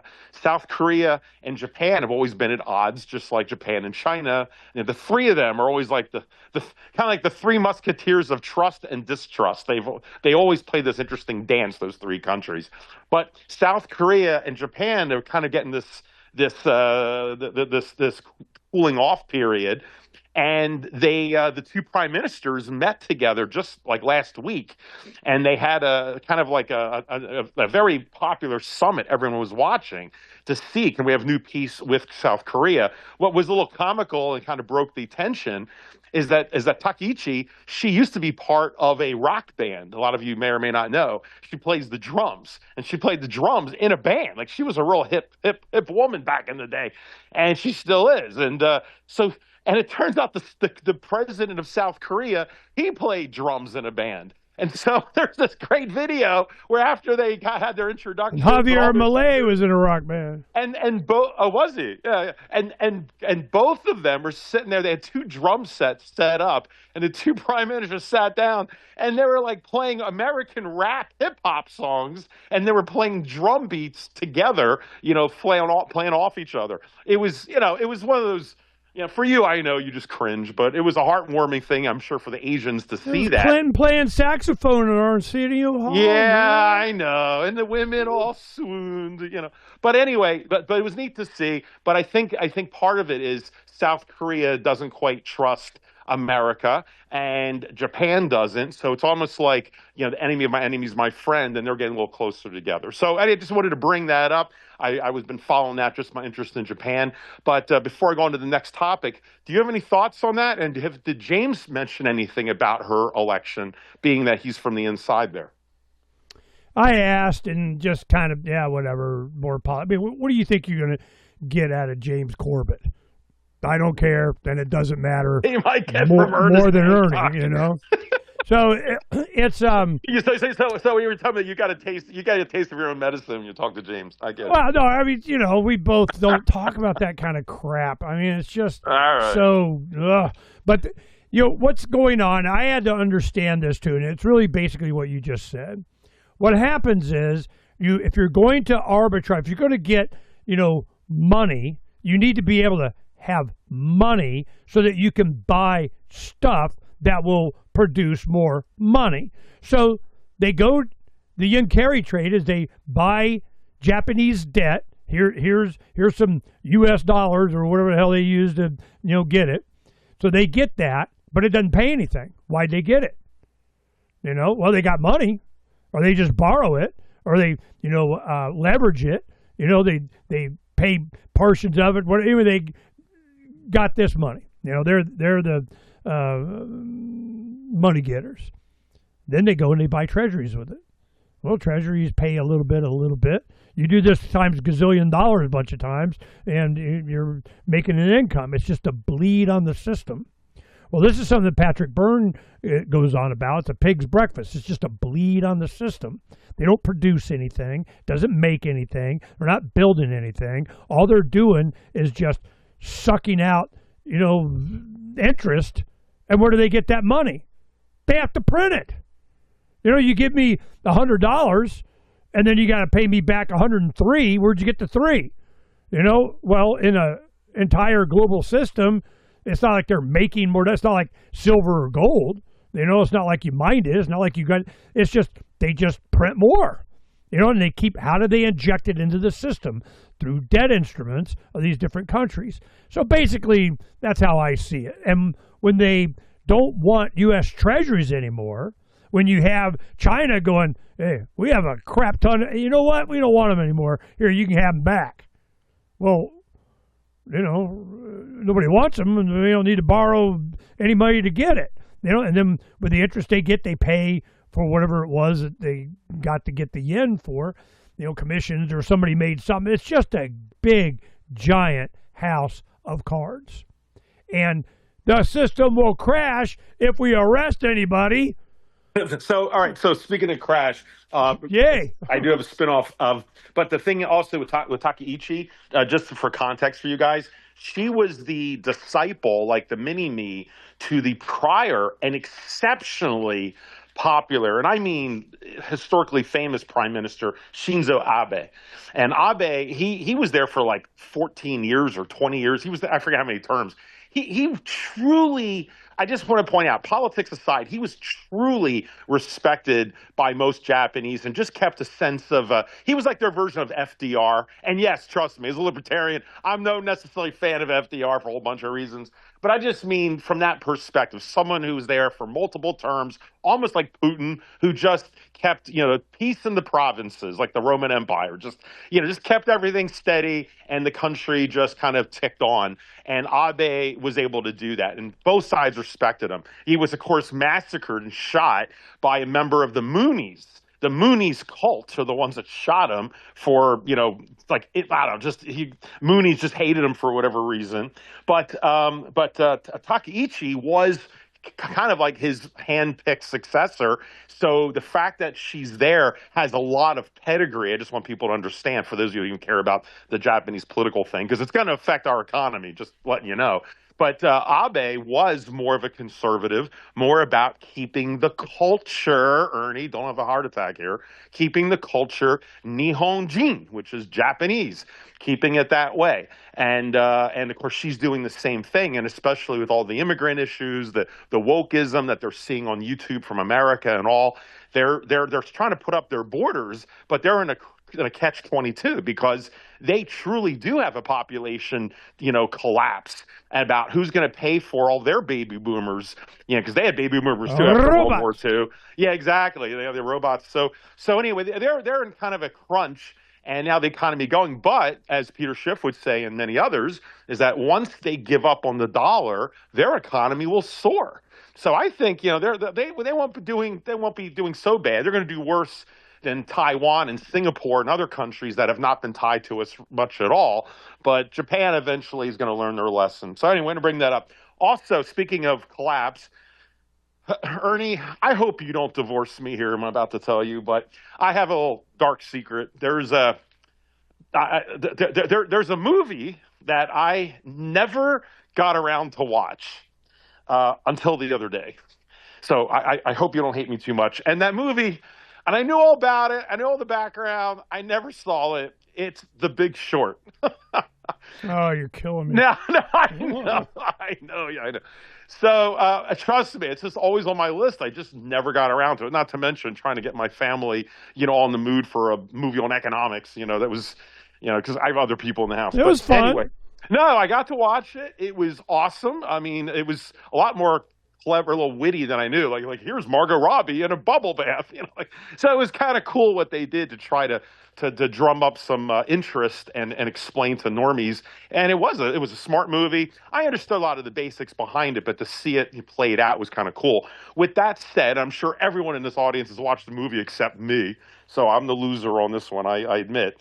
But have you ever had Michael Burry on your show? Because I know he kind of does the rounds once in a while. Do you know much about him? No, I'm way too small for him. Well, I don't know. We never tried, but it's amazing the people we do get on. No, but I mean, what's he going to tell me? The system's broke. It's corrupt. They're bad. I mean, one of my favorite scenes in that movie is they couldn't believe how bad it was. And it was the guy, what's his name? The guy that played Get Smart, that was in The Office. Carell was his name? The guy from Steve The Carell. Office. Yeah. Steve Carell. Yeah. So Carell, he's like, what the hell? He goes, look, you want to know what's going on? Go to these mortgage conventions. They go to Miami. They're up in New York, I think. They go to Miami, these mortgage conventions, and they can see they're asking questions. One of these corrupt hedge fund guys or so on, and he's all about, yeah, well, my plane's bigger than your plane and kind of crap. And he's going, okay, tell me what do you do? I make money, but this is corrupt. You gotta make money. And after it, he's like, you piece of crap. He walks over to his team and he goes, I want to short everything that guy touched. Anything that he's done that corrupts us, I want it all. Then they had another big finance guy played by Brad Pitt. These other young guys could see the same thing that was coming. And Brad Pitt goes to him and he goes, wait. Don't get so gleeful. Every point that this does, that's 30,000 people that, have lost their jobs. It's this many deaths, this many suicides. So every time you're getting all excited about this is how much damage it's doing humans in this country and on this planet. So don't get all, no dancing.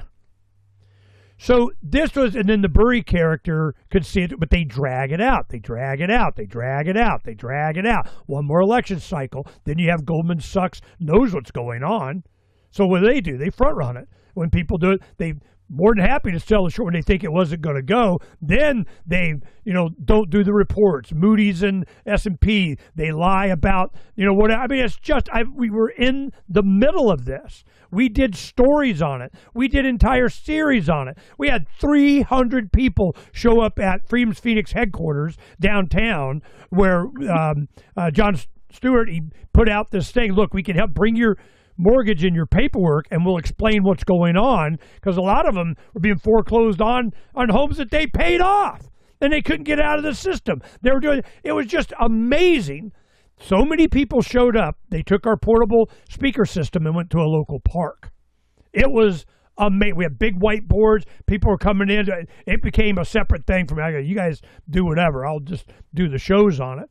Well, we had, detailed this out, how it happened, because Donna was, active in real estate at the time, and she still does it, but, part-time.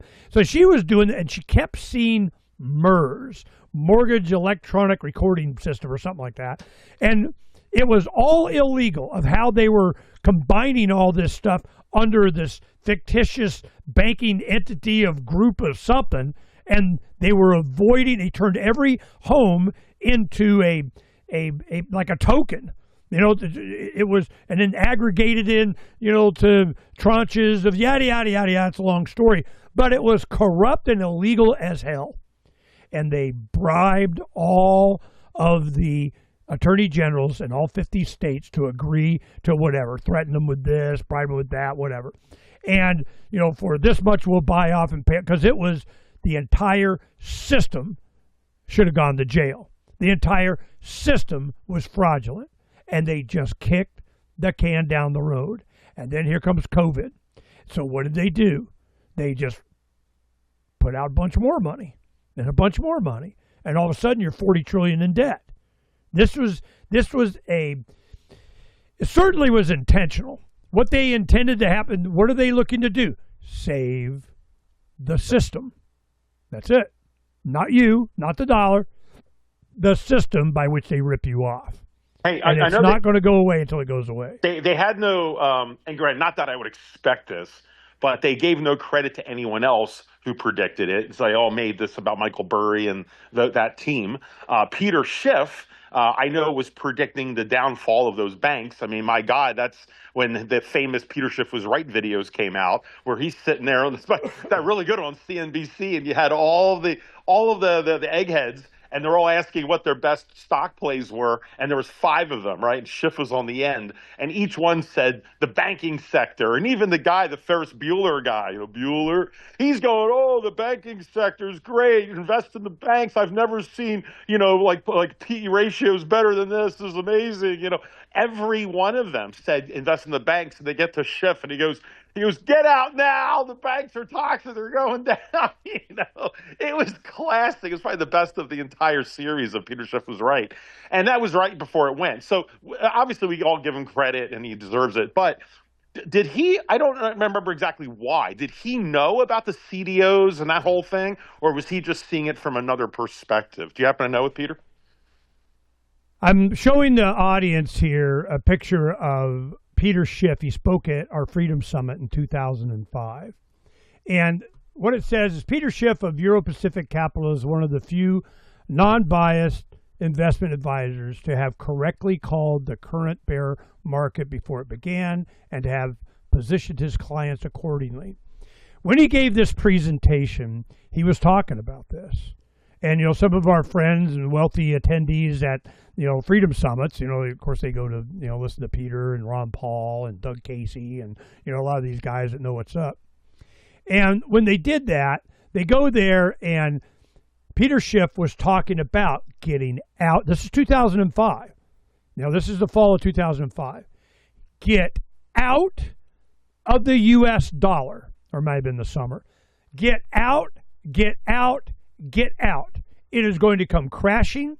I have a fund. And what he was doing is he was building it was like $25 million you had to have in managed assets or whatever to get a seat at the options of being able to do whatever the hell it was he was going to do. And it was shorting, just like the Big Short kind of stuff, same kind of thing on housing and so on. So he talked about that, and some people went in, and they made up the difference, got him his seat, and did it. When it started going, what you see in the Big Short, there was, before it actually happened and went, and they froze everything and stopped everything, months before that, you go, no, we got to get out. Well, they're going to pay. It's going to go to the moon because this short is guaranteed to this and that. He goes, you think they got the money? They don't have the money. We need, take it now. Take it now, take it now, take it now, take it now, take it now. So this was what he was talking about. That's when I, knew about Peter Schiff was in 2005. That's why he's done so many, shows with me, right. And he'll talk to me because he knows I know. We knew back then. And we had a whole bunch of people that supported him when he was doing this. There's our Freedom Summit list. And it was very crystal clear to anybody that had a principled, Austrian economic, libertarian, freedom-oriented, know it's corruption viewpoint. They go, Peter understands. I wish to invest with him. I go, but when it started going, they wanted to ride it all the way up. And he goes, nope, we got to get out. You think they're going to be able to pay us off. They're not. So we're going, well, but no, we go a little further. So he liquidated it. Same thing Burry did. Remember, he just goes out, I'm liquidating it, not doing it anymore. You guys piss me off, whatever. Take your gazillions and leave me alone. Peter did the same thing. He goes in, he says, all right, we're liquidating this. Everybody gets paid off there. We made a bunch of money. But they want you to stay in. They want you to stay in until it becomes worthless. They want you to stay in, until they can't sell it to anybody else. They want you to stay in. He knew better. So Peter Schiff is not an idiot. And he's just very principled, basic, this too shall pass. And his debate he just did in December before silver shot up over 100, he debated CZ, the head guy, CEO, I guess, of Binance, on stage at a crypto event. Them trying to convince him how great Bitcoin is and he's doing it wrong and, gold's not. He goes, well, I can do the same thing. We're tokenizing gold. Get a MasterCard and Visa kind of. I just asked Grok yesterday, there is a company that has tokenized gold already. I'll hold out for Peter, but it's you just get your value of your money. You don't lose it to depreciation and inflation, but you still, whatever gains on it when you actually use it in micro gold that they take out for you doing your Visa in dollars or whatever, you're going to pay capital gains on that, but other than that, okay. And then, of course, they'll say what you can and can't, and they know you did kind of crap. But this, Peter Schiff knew, and we knew he knew, what was that, 20 years ago. So that, we had Harry Brown on, Doug Casey, Lou Rockwell, Walter Block, Anthony Gregory. I mean, all these people that knew what was going to happen. I knew what was going to happen. This is going to be my presentation in Acapulco. What if you knew?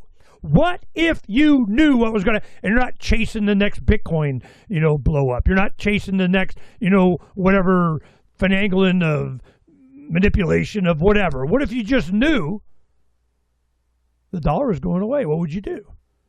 What kind of assets would you buy? This is what Dr. Phranq did. I've seen Dr. Phranq do it. He takes some resources, he puts into this. Sometimes he changes to that. Based on truth. It's only in politics and Trump that he doesn't get it. Gotta throw that in. Still don't get it. Well, we'll come back to Trump there in a sec. Yeah, I just want to remind the audience, or at least for you, Ernie, personally, how it's funny how we found our own journeys to Peter Schiff. My mentor is this gentleman named Irv Homer that Ernie's heard him 1,000 times.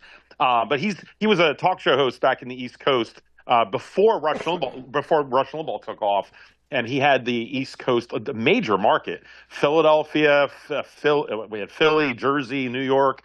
And he had like the prime time drive home. And he was loved by all people, all different parties. And he was kind of an in the closet libertarian. He promoted the Libertarian Party all the time, but he never talked about what party he was affiliation. Back in the day, you were private about these things. But he introduced me really to those viewpoints. He was like a cross between Dr. Ron Paul and Charles Goyette.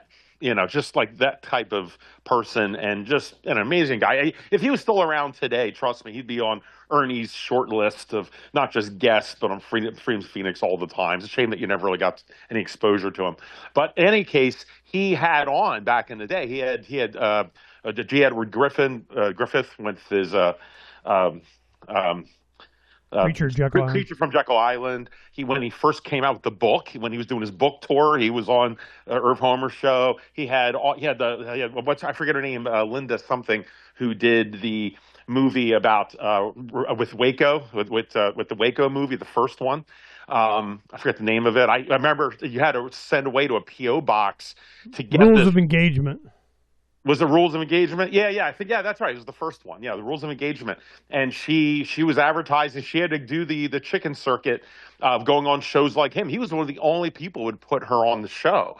I mean, remember, this was a big market, and all of the other hosts tried to get Irv Homer thrown off. Just like they did to Charles Goyette. They tried that stuff with Irv Homer back in the day. Irv was the only talk show host that would talk about the IRS and how he would say, show me where it says, explain to me, all of you English professors out there, please call in. You get the hotline. What does voluntary compliance mean in English? Explain it to me. He used to have the English professor hotline was always open to him. So anyway, it was just such a great guy, but. He had Irwin Schiff on the show a couple times, and for obvious reasons about the IRS deal. And then he was doing his book tour on the Federal Mafia, which was a great book title. And he was coming to a hotel. He was giving a seminar on selling his book and how, if you don't want to pay your taxes, this is how you go about it. Oh, I bet they didn't allow him to do that. No, I know. They didn't like that. But, he had it all the receipts on how to do it. And he was giving this seminar. So, I was just interested because, Irv Homer had really amazing guests, and it kind of came down to him. And it was an interesting interview, and I had the day off. So my father, of all people, took me down because I needed a ride. I was a kid. I was like 15, And so I went down and saw this seminar. It was just a bunch of old men, obviously, in this, yellowish kind of seminar room in a hotel in Philly. And then afterwards, he was doing book signings, and I just went up and I just said, hey, I heard you on the Irv Homer show, and he was taken back that he thought I was being dragged by my dad. He's like, no, I dragged my dad here, and he was really impressed with some young 15-year-old at his lecture. So he took me out. We wound up going to the bar in the hotel and sat down, and we got to chat a little bit, and it was pretty cool. I had this sit down talk with Irwin Schiff. And, so anyway, then, of course, years later, he gets into the news in the libertarian world about, they arrested him and all the rest that happened. And, banned his book. Banned his book, including the one I bought. So anyway, I think Peter Schiff said it's worth tons of money now if you have an original edition. But in any case, it's I wound up, coming to Arizona, going to medical school, kind of put that behind me until, unfortunately, Ron Paul decides to run for office and woke me up again. I had to get back and ran into this dude named Ernie Hancock and drives me crazy. But anyway, that whole world opened up again with Ron Paul. And then I'm watching all these news shows, and this Peter Schiff guy goes up and he's talking and he's making a lot of sense. And eventually I go, wait a minute, he looks a little familiar, And I start thinking, is he related to Irwin Schiff? I start researching it, and I'm like, holy crap, that's Schiff's kid. That's the first thing came out of my mouth. It's Schiff's kid. And of course, now eventually I started throwing money with him, and I invested with the guy. But the only, for me to have enough trust with someone that was that outside of the lane, which, as libertarians, we're used to being outside the lane, but was from my experience earlier. So anyway, just this between you and me, that's a little background on how I got into that Peter world. is, from the beginning, he was not very supportive of his dad's tactics and his technique and what he put his family through and all that. He was, right. He kind of had a bitter attitude towards it. But once he went to jail, he was working on getting him out and helping, make his life. He learned to respect him in a different way, and because Peter, everybody else did. Yeah, exactly. And in the beginning, Peter rebelled, kind of like what people would do when your father seems to be the only oddball, and all of your other friends' fathers are normal, the Mr. Cleaver types, and your father's always sitting and going on, taking on the system. You think, your father's the problem. You don't realize that basically how courageous your father is, whether you agree with their views or not. Well, it did affect the way Peter presents himself and his calm demeanor and factual and just kind of light and humor, and how he's able to debate, the head of Binance at a crypto stage. I mean, it's just, and that he learned, from his experience with his dad. We've talked about this before, even privately, and it's, he has a lot of respect for him, probably more now than he did back then, as a kid. But it's it weighted how he interacts with the press and interviewers and people. Oh, understood. Especially when he ran for office. But Peter said something. I've only heard him say this one time. Yeah, he ran for U.S. Senate in Connecticut or something in 10, I think. Something like that. No, I know. I was part of his campaign team. Matter of fact, he had a contest. Whoever calls more people using his hotline, he had this number set up, and you could call on his behalf as his campaign to get people to support Peter Schiff. And whoever got the most number of calls would get a personal phone call from Peter Schiff. And I won the competition. So of course you did. Well, I was in between. It was in between classes. But now, Peter said something once on one of his shows. And he said that, and I would love to confirm this with him, but apparently he went through a rebellion stage, and not just from his father, but about all of this, and he went on the dole. He went down to Florida and he got some apartment, and he just took like welfare out, and he just lived off of the government paycheck for like a couple years, just became a bum, like a regular bum, became on the other side of the street. And I need that confirmed. But yeah, I remember him saying that, and he was kind of joking about it, that's what had happened. And then eventually he came back to reality, and it's almost like the Amish, where they leave the Amish for a couple of years and then they come back, So it was like that. Anyway, enough with Peter Schiff. It's good that he's getting his comeuppance in a good way with all the exposure of the economy. Finishing up with Epstein and Trump, because you made a bunch of comments here and there about it, and I don't blame you because it's going to keep coming up. So it's the first thing is Epstein. You're saying, well, Epstein is a finance guy, and that's what he was good at, hiding the money. And you're absolutely right. That was his main vector to this type of power, and then the corruption that led from it. But I think the deeper issue with Epstein is he wasn't just the finance guy for the rich and famous, or worse, is that he was the finance guy that they knew he was protected, by the system. And now the question is, did everyone know he was protected, and how high up that protection went? That's something I don't know. I know a lot of people did know he was protected. I don't know, people lower on the ladder who were just trying to make a few bucks don't know. But I think that's really the question. It's like, it's kind of like they said with Ronald Reagan and every other politician. What did you know and when did you know it? Not that we'll ever have answers to this, but I think that's really what it was. And that's what this whole Epstein scandal is about. I mean, it's not just about the children and the women and everything else. It's like you were saying, it cuts to the core of a country that knows it and allows it to happen and or participates in it. I mean, it's part of it.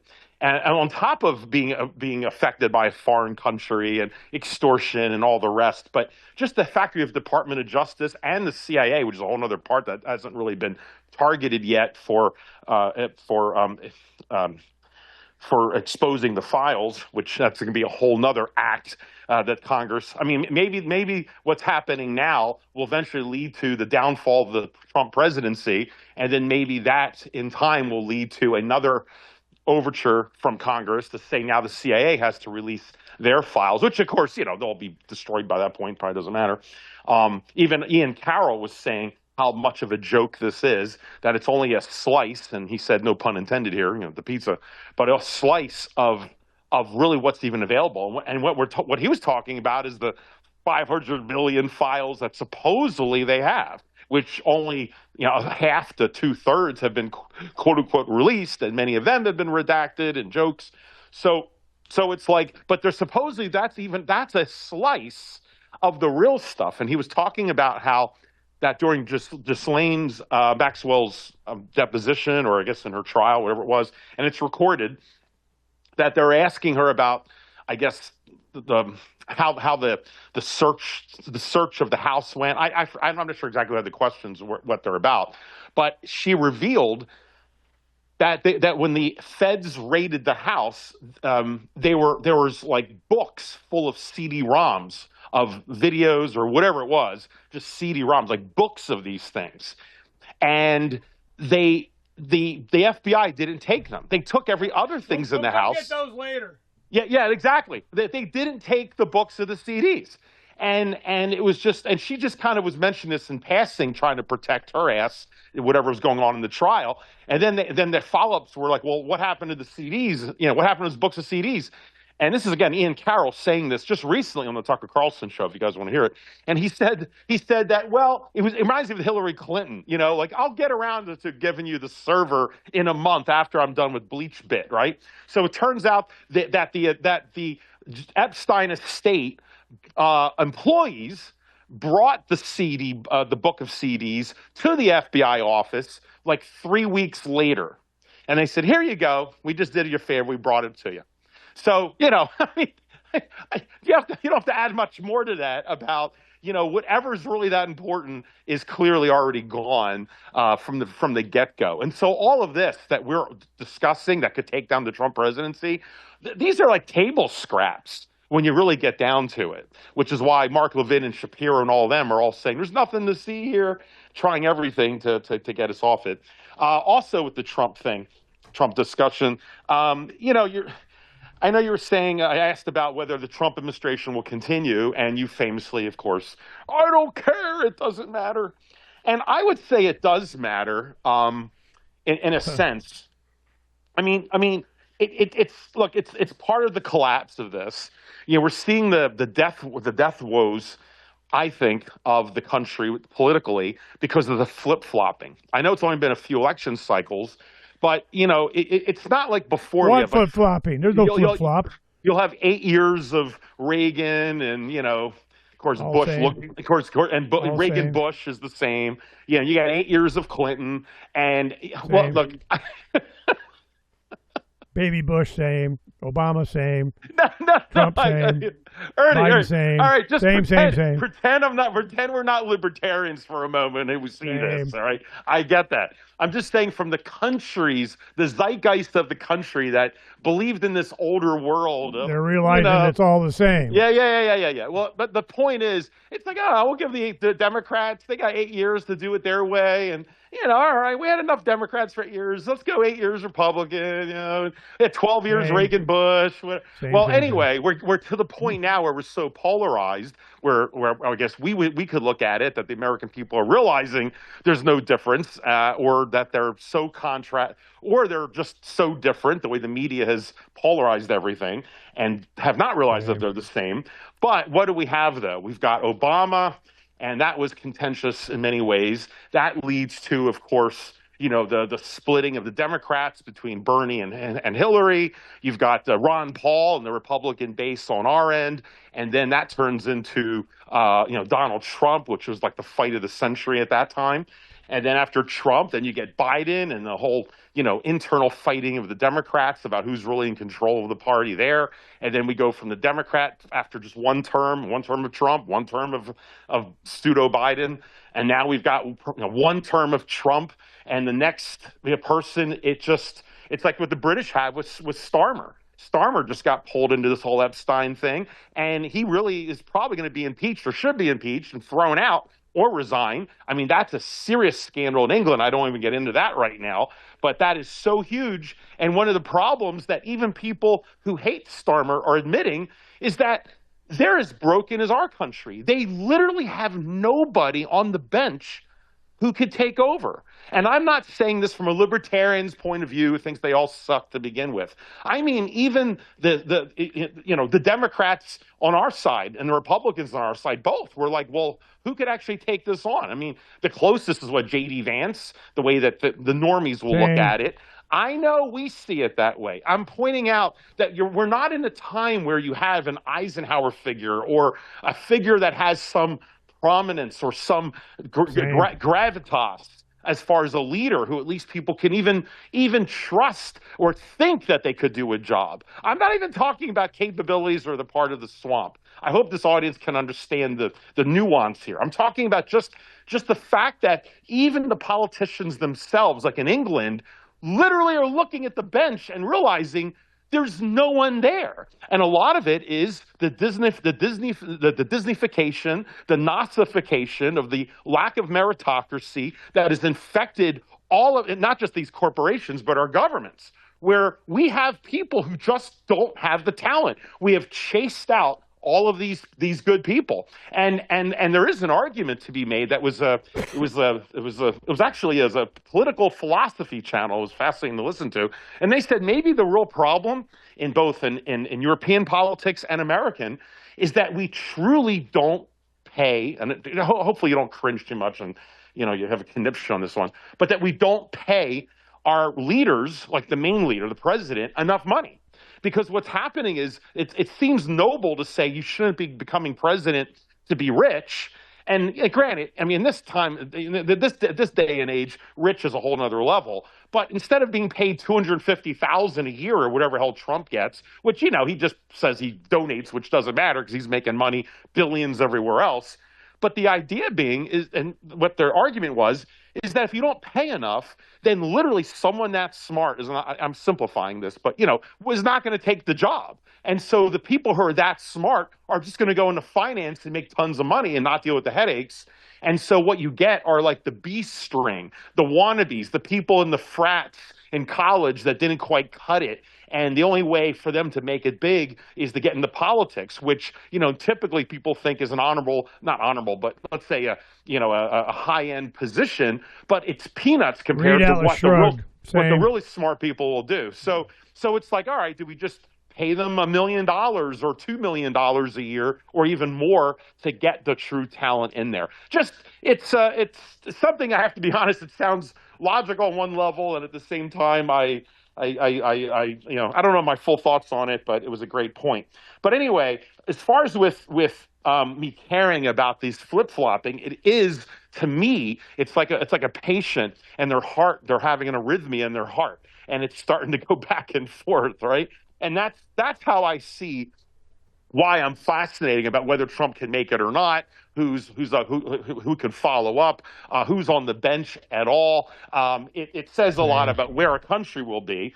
And also, I don't want to be cute, but there's the saying, is to care versus simply being aware. Now, and again, the fact that I'm following this, it's not because I care, like, oh, I really want Trump to win or whomever. No, but it's being aware, which I think it's important to check your six. For those of us men who are always worried about the Roman Empire, I think it's important to watch. And then lastly, with Trump, you know, it's like whether he continues or not.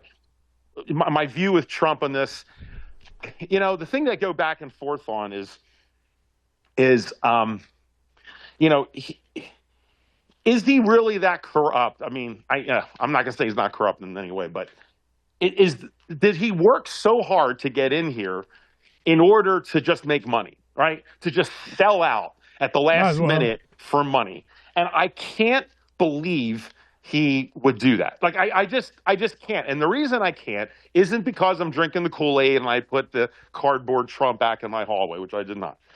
Joseph was shocked that he was going. He goes, "Where's your Trump?" He was all upset about it. I said, "You can have it."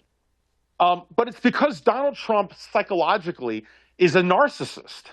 I don't believe he's antisocial. I really don't. God knows I have a radar for that stuff. And my opinion is he's not antisocial, not a sociopath, but he's definitely a narcissist at the highest level.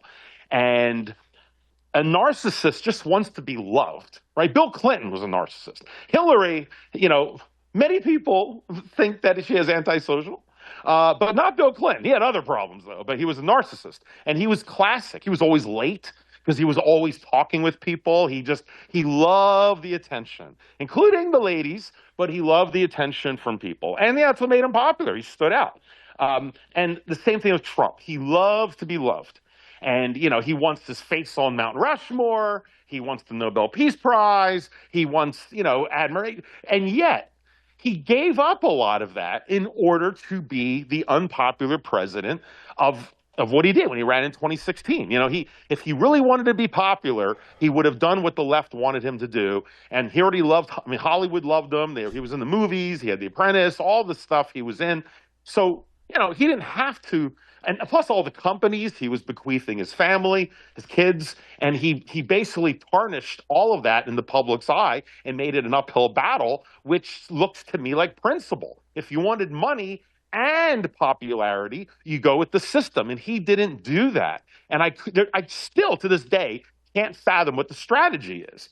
I mean, what? I mean, he's already a multi-billionaire, and so what? You're going to become president to be even a bigger billionaire, and at what price? You're going to sell out your country, sell out your base. You already tick off half the country with the left, who think you're literally Hitler, and then the other half that took took the sword for you, and now you're going to sit back and tell them, oh, I don't want your support. I'm supporting all a bunch of pedophiles and Israel and all these other countries, and I want my meme coin, and I want to make billions of dollars. I mean, what I'm saying is, if you're a sociopath, that's a great deal. You fleeced everybody, you screwed them over, you did the ultimate twist ending at the end, kind of like an M. Shyamalan movie, and that's an M. Night movie. And so fine, a sociopath would get off on that. But a narcissist doesn't. A narcissist almost would give up money for popularity because that's what drives them. Or at least let's just say it's a hard bargain. They're not just going to automatically give up their popularity. That's what drives them. You can have all the money in the world, but if everyone hates you and you go down in history as one of the most hated presidents from everybody, for Trump, I honestly don't think that's what he wants. And look, I know a lot of you probably disagree with me in different levels on it, but I'm not jumping on the Trump train over this. I mean, he made his decision. He told me he doesn't want my support, so that's good. He told me personally. I get it. But it still makes me wonder about whether he had a devil's bargain, which I know you scoff at, but about, do you say, look, this country is broken and we only have a few years to try to fix it. We need to make sure we get deals in other countries. We have to secure the minerals. China's going to screw us over with production. You need production to drive an economy, not consumption. I mean, maybe he gets a lot of this and realizes we don't have time, as bad as the Epstein thing is, which is, I think paramount, but as bad as it is, he's seeing the economy and going, look, and saying, look, we have one last shot at this. Shut down the border, be absolute with it, do whatever you can to fix whatever he can, which I know you'd say there's no fixing it, and I get it. But that's what he is. He's a fixer and he's a builder. And I think that's how he looked at it. But he made the devil's gambit on it. And, he probably doesn't realize that, not taking on the Epstein deal and he ran on Drain the Swamp. That was number one of everything. If you had aside from Build the Wall, it was Drain the Swamp and supporting a pedophile ring. That involves everybody in Washington, the government, Department of Justice, international, the countries and governments, Hollywood, the newspapers, scientists. I think I even heard Ernie Hancock's in the Epstein files. I think you're like page 10,000 or something. But anyway, I'll probably in there. Like everyone's in there somehow. So with that said, like as for a narcissist, I just don't get it. And I kind of wonder, if he's realizing how screwed he is because, the economy's still going to do whatever it's going to do. He's lost all the support. He went all in with Israel, who's now, putting their butt effing him, as from Netanyahu for Iran. And I think now that he's gone down that path, he has nowhere else to go except to embrace the neocons. And he's never going to get his Nobel Peace Prize. He's never going to be popular with his base. He's going to be impeached to high heaven when this comes out. And the Epstein scandal, the biggest scandal in American history, which I still cannot believe that this very smart man allowed himself to be checkmated, is that the Epstein scandal is going to be around the albatross around his goddamn neck. I mean, it's going to be the Trump scandal of Epstein, even though he probably is the least linked to it compared to, Bill. I mean, there's no, Donald Trump in a blue dress in Epstein's house. It's just incredible that he's taking the sword for it as a narcissist. Like I'm sorry for that long description, but those two are not compatible in my brain as far as human nature, narcissism of what he's done and taking a sword for what, his friends? Like a narcissist is not going to do that. So I don't know. There's so many. We all know there's so many more missing pieces to it. Most of them we'll probably never know. A lot more we'll know. The good news is we now have the Democrats now on board, the Young Turks. I hate to keep bringing them up, but they are, the Tucker Carlson of the left. And all these sides are bridging together. And that's what gives me hope, is that we have a unification, a new reorientation of this country that's really about the people versus the establishment, they, them, those, as you often point out. And it doesn't matter the Democrat, Republican side. It's been a uniparty that, more and more normies are starting to see. And the Epstein scandal might be the way to really bond the new Generation X, the millennials, all as the baby boomers die off. They screwed this country up enough anyway, and now they still want to put their hands over their ears and eyes over Epstein. Not this audience, of course, but that's what they're doing. And, their time is done, and I cannot wait for that generation to get the hell out of here and allow the new generation to at least try something new, whatever that tends to be. And the Epstein, I think, will be that historical, not a footnote, but I think it's going to be a flashpoint of history of hundreds of years going back to the Epstein moment along with the collapse. So isn't it interesting? You have a social collapse, a trust collapse, the Epstein files, which just represents all of this poison that's gotten into everything in this nation and the world, body politic, while the economy crashes and falls apart at the same time. It is certainly the Great Reset, but also a reset of trust and credibility that the internet's only making possible, aside from AI that can't count to 200. Anyway, Ernie, I'll give you the last word. Just keep it under a couple minutes if you can, and then I have to get going. But hey, you were that was a quick one response to your stuff. But yeah, just what do you think about that with the Trump narcissist thing, or do you just don't care? But do you think he got checkmated? Do you think he got out-snookered by the deep state, or do you think he's been part of it all along and we've all been the suckers? Seriously, what's your honest take on that? He wants to be seen and liked as I saved America and made it great again, but he didn't define it. He didn't define what it meant. He didn't define who it's for, and he does not appreciate, as much as he tries to let on, the power of people, of just general public opinion, and he refuses to acknowledge the people's opinion about things that he doesn't like. Epstein, you're still talking about him? You know, war? Well, you know, I didn't get the Nobel Peace Prize, so I'm going to bomb the shit out of everybody. You know, he wants what he wants for what he wants, and he thinks that whatever the hell it is that he wants is best for America, which is what? He won't tell you. What's going on now is we're seeing it unravel. We knew that if, we were important on Freedom's Phoenix, that when silver stayed overnight above like $80, $81, $82, $83, that it was going to trigger a bunch more of forced shorting. And when it did, they're we gotta, gotta drive it down to get the short and to buy, boom, it happened today. It went from, I don't know, it went up to 86 over the last few days and kind of settled at, 83 something around in there. So I knew, here it comes. Well, it happened today. It's down to 74.70. It lost almost $10. Well, then what's going to happen? It's going to do the same thing again. All that silver is going to bleed out of whatever and go to China or wherever. That's why they're trying to do this JD Marco Rubio thing of, we'll have a floor in it. And they're talking about a floor of $70 or something like that. And then they're investing in mining. They're buying, it's like, we bought some Intel for America, and I'm just, wow, this is fascism. It's a definition of fascism. When you mix government and business to the point you can't tell the difference between the two, that is fascism. Well, they call him, you fascist? Damn Skippy, he's a fascist. Well, what are you? Communist? Same thing. Collectivism, power consolidated in the hands of not us. So this is, you'll see silver crash, and then it'll eke back up again, crash, eke back up again.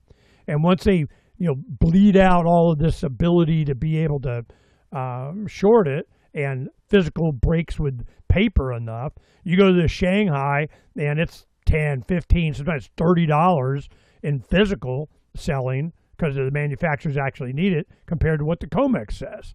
So who gives a crap what the COMEX says? So this is going to be, then they're going to do, controls. You can't, sell so much, or you got to sell it to us, or you have to sell it at this price, or you got to, blah, blah, blah, blah, blah. Once they say we got a minimum, well, then they can just as easily do a maximum. This is just so fascist, and it so parallels what Ayn Rand was trying to say in all her books. Was all about character.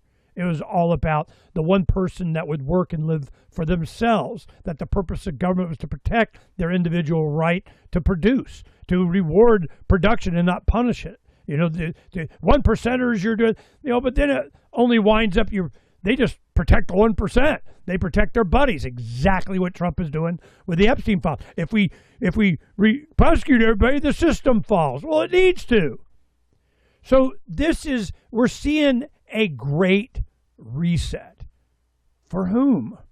Is it a reset of freedom? Is freedom the answer? What's the question? Is that no? It's not even on their radar screen. They don't even see it that way. If we went and saw the movie Melania. What's she going on? You want to save the children? You want to help the children? That's your thing? Children? Free them! How about that? No, not in the cards. So when I say it doesn't matter, it's because it doesn't matter. And I don't care because it doesn't matter. What's going to happen is going to happen. This is my presentation in Acapulco in 40 minutes. I got to come up with, all of these well-off, wealthy, libertarian, anarcho-capitalist types from all over the world. It is from all over the world. And I've emceed the event twice. I've spoken several times. I'm going to be speaking this time. And I'm, the OG guy. I'm grandpa. I used to not be, but eventually you become grandpa. And my whole thing has been the same message since forever. What are you doing about it? Are you trying to game the system? Are you trying to get to be part of it? You want, Trump and Vance to, love on them some crypto so your Bitcoin, goes to the moon? How's that working out? How's Saylor going to survive this? How's it comes down to the individual and the accumulation, the aggregate, of general public opinion and where they put resources and how and, what they believe, who's going to represent them. They're not. They represent the system, which is all these guys on the Epstein list. So once you understand that, you can look at Trump and go, okay, what do you say you do here? Well, I'm saving America. What the hell does that mean? That's why I kept asking that question from the beginning of the Trump report over 10 years ago, and I have yet to get an answer. Well, the Epstein files is your answer. Making America great means keeping the rich guys rich. It means consolidating all of the energy of the people, the energy of electrons, the energy of a system, the energy of economics, of Wall Street, of the COMEX, of trade, internationally. It is to enrich the people that are on your side, whatever that is. And then it always comes down to freaking Israel. And I'm like, is this an Israel thing? Is it a Jewish thing? Is it a cultural thing? What kind of thing is this? Well, it's the same thing it's always been. They had a group of Zionists, whatever we're doing, you owe us and we have, and God gave us title to whatever. It's a mindset. And they do it because they can, and they don't care. That's what's coming out in a lot of the Epstein stuff, the files now, is that these people that have been running the world, a lot of them, Zionist, Jewish, whatever the hell, with an attitude that they deserve more, that you're just cattle, you're bullion, you're slaves. We get to rule you because we told you we were going to, and you let us, so you win, you're ruled. This is the club that Trump wants to be part of, always wanted to be. But he's trying to do it a little bit different on his terms. Well, where do we come in? What about the people? You're Kissinger thing. You're a bunch of useless eaters. You're cannon fodder. And we got a system for it. So that's what I see happening. They're going to try, and Pam Bondi just said it. The system would fall. And we got to save it. Why? Well, because our friends are in the middle of it and we're making money. That's why. Okay. All right. Say it. Yeah, they're just saying the quiet part out loud. I mean, we're there now. I mean, it's almost like you don't even need the rest of the files. You already have. I don't need them. I didn't need them to begin with. I get it. It's just confirmation. I go, is this a big revelation? Corbett and I were talking about it. I go, well, did we learn something new? No. But it's nice to have confirmation. Listen to the point. It's not the people who've been paying attention as making our hobby like this group. It's the normies who are busy at football games and the Oscars. I mean, and that world is over. I mean, the Oscars have been dead for a while. Hollywood is dead. No one pays attention to newspapers. Cable TV's dead. The only thing left was the Super Bowl, and we just saw that get axed essentially at the beginning of the year. For that, Disney. So it's like that's what I keep saying. That's the point for Trump. He's not the answer to everything, but he's part of the solution. Is that you need to expose it? I know, really.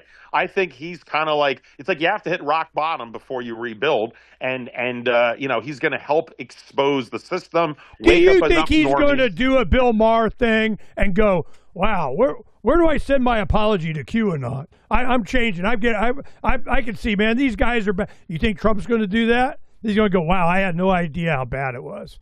He knows. He's just trying to use it to his advantage. Is it to our advantage? Is it for us?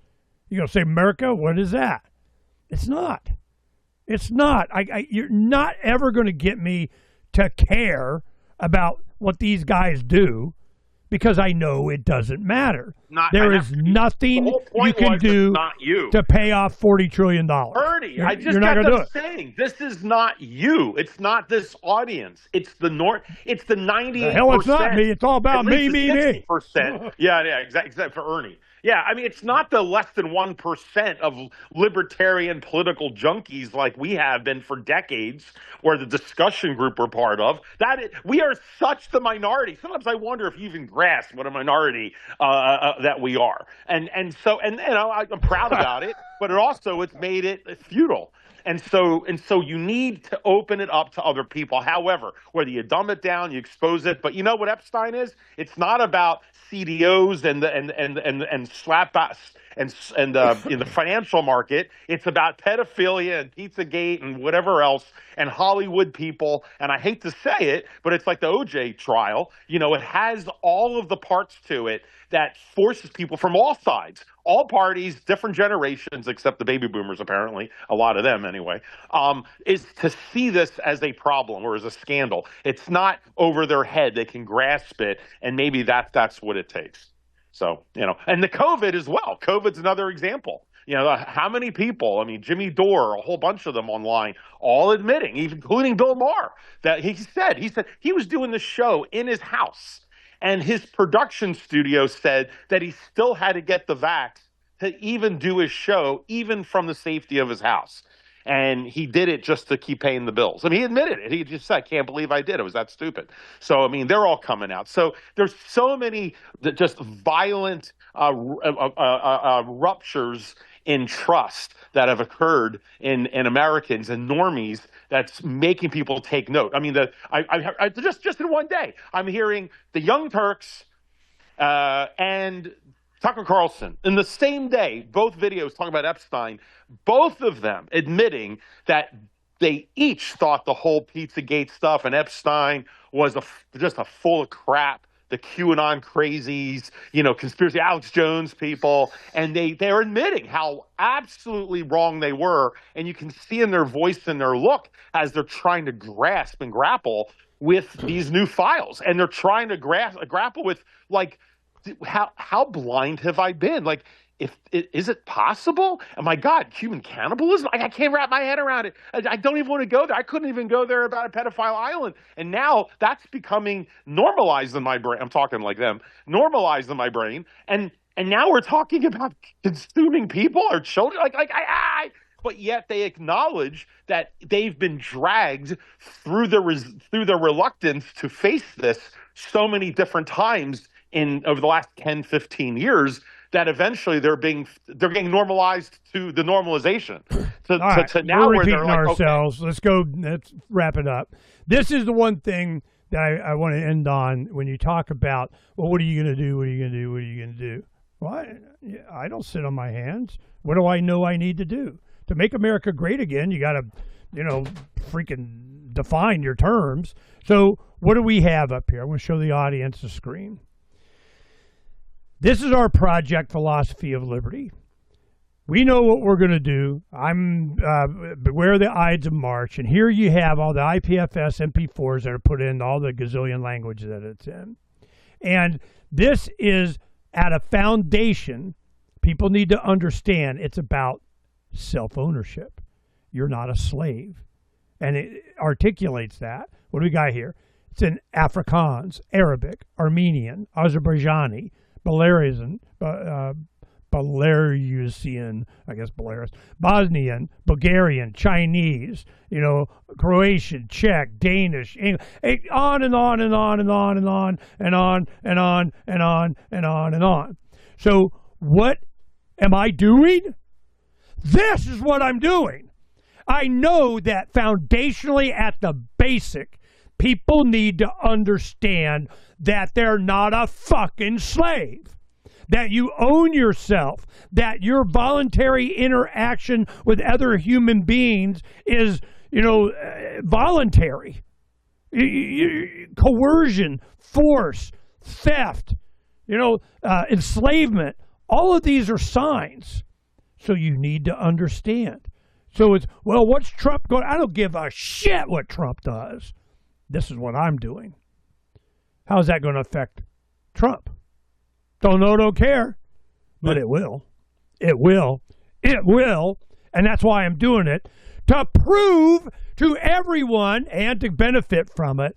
But more importantly than anything else, to demonstrate to the people. Well, and I get a little bonus here, to Phranq about all his culture thing that he's talking about, is if it's not a culture of freedom and self-ownership across the world, it's not going to stick, and they will keep trying to save the system. Fuck the system. I'm not about systems. The only systematic thing that should be done is protection of individual rights, which they're not doing. So Phranq has forced me to do this. And say goodnight, Gracie.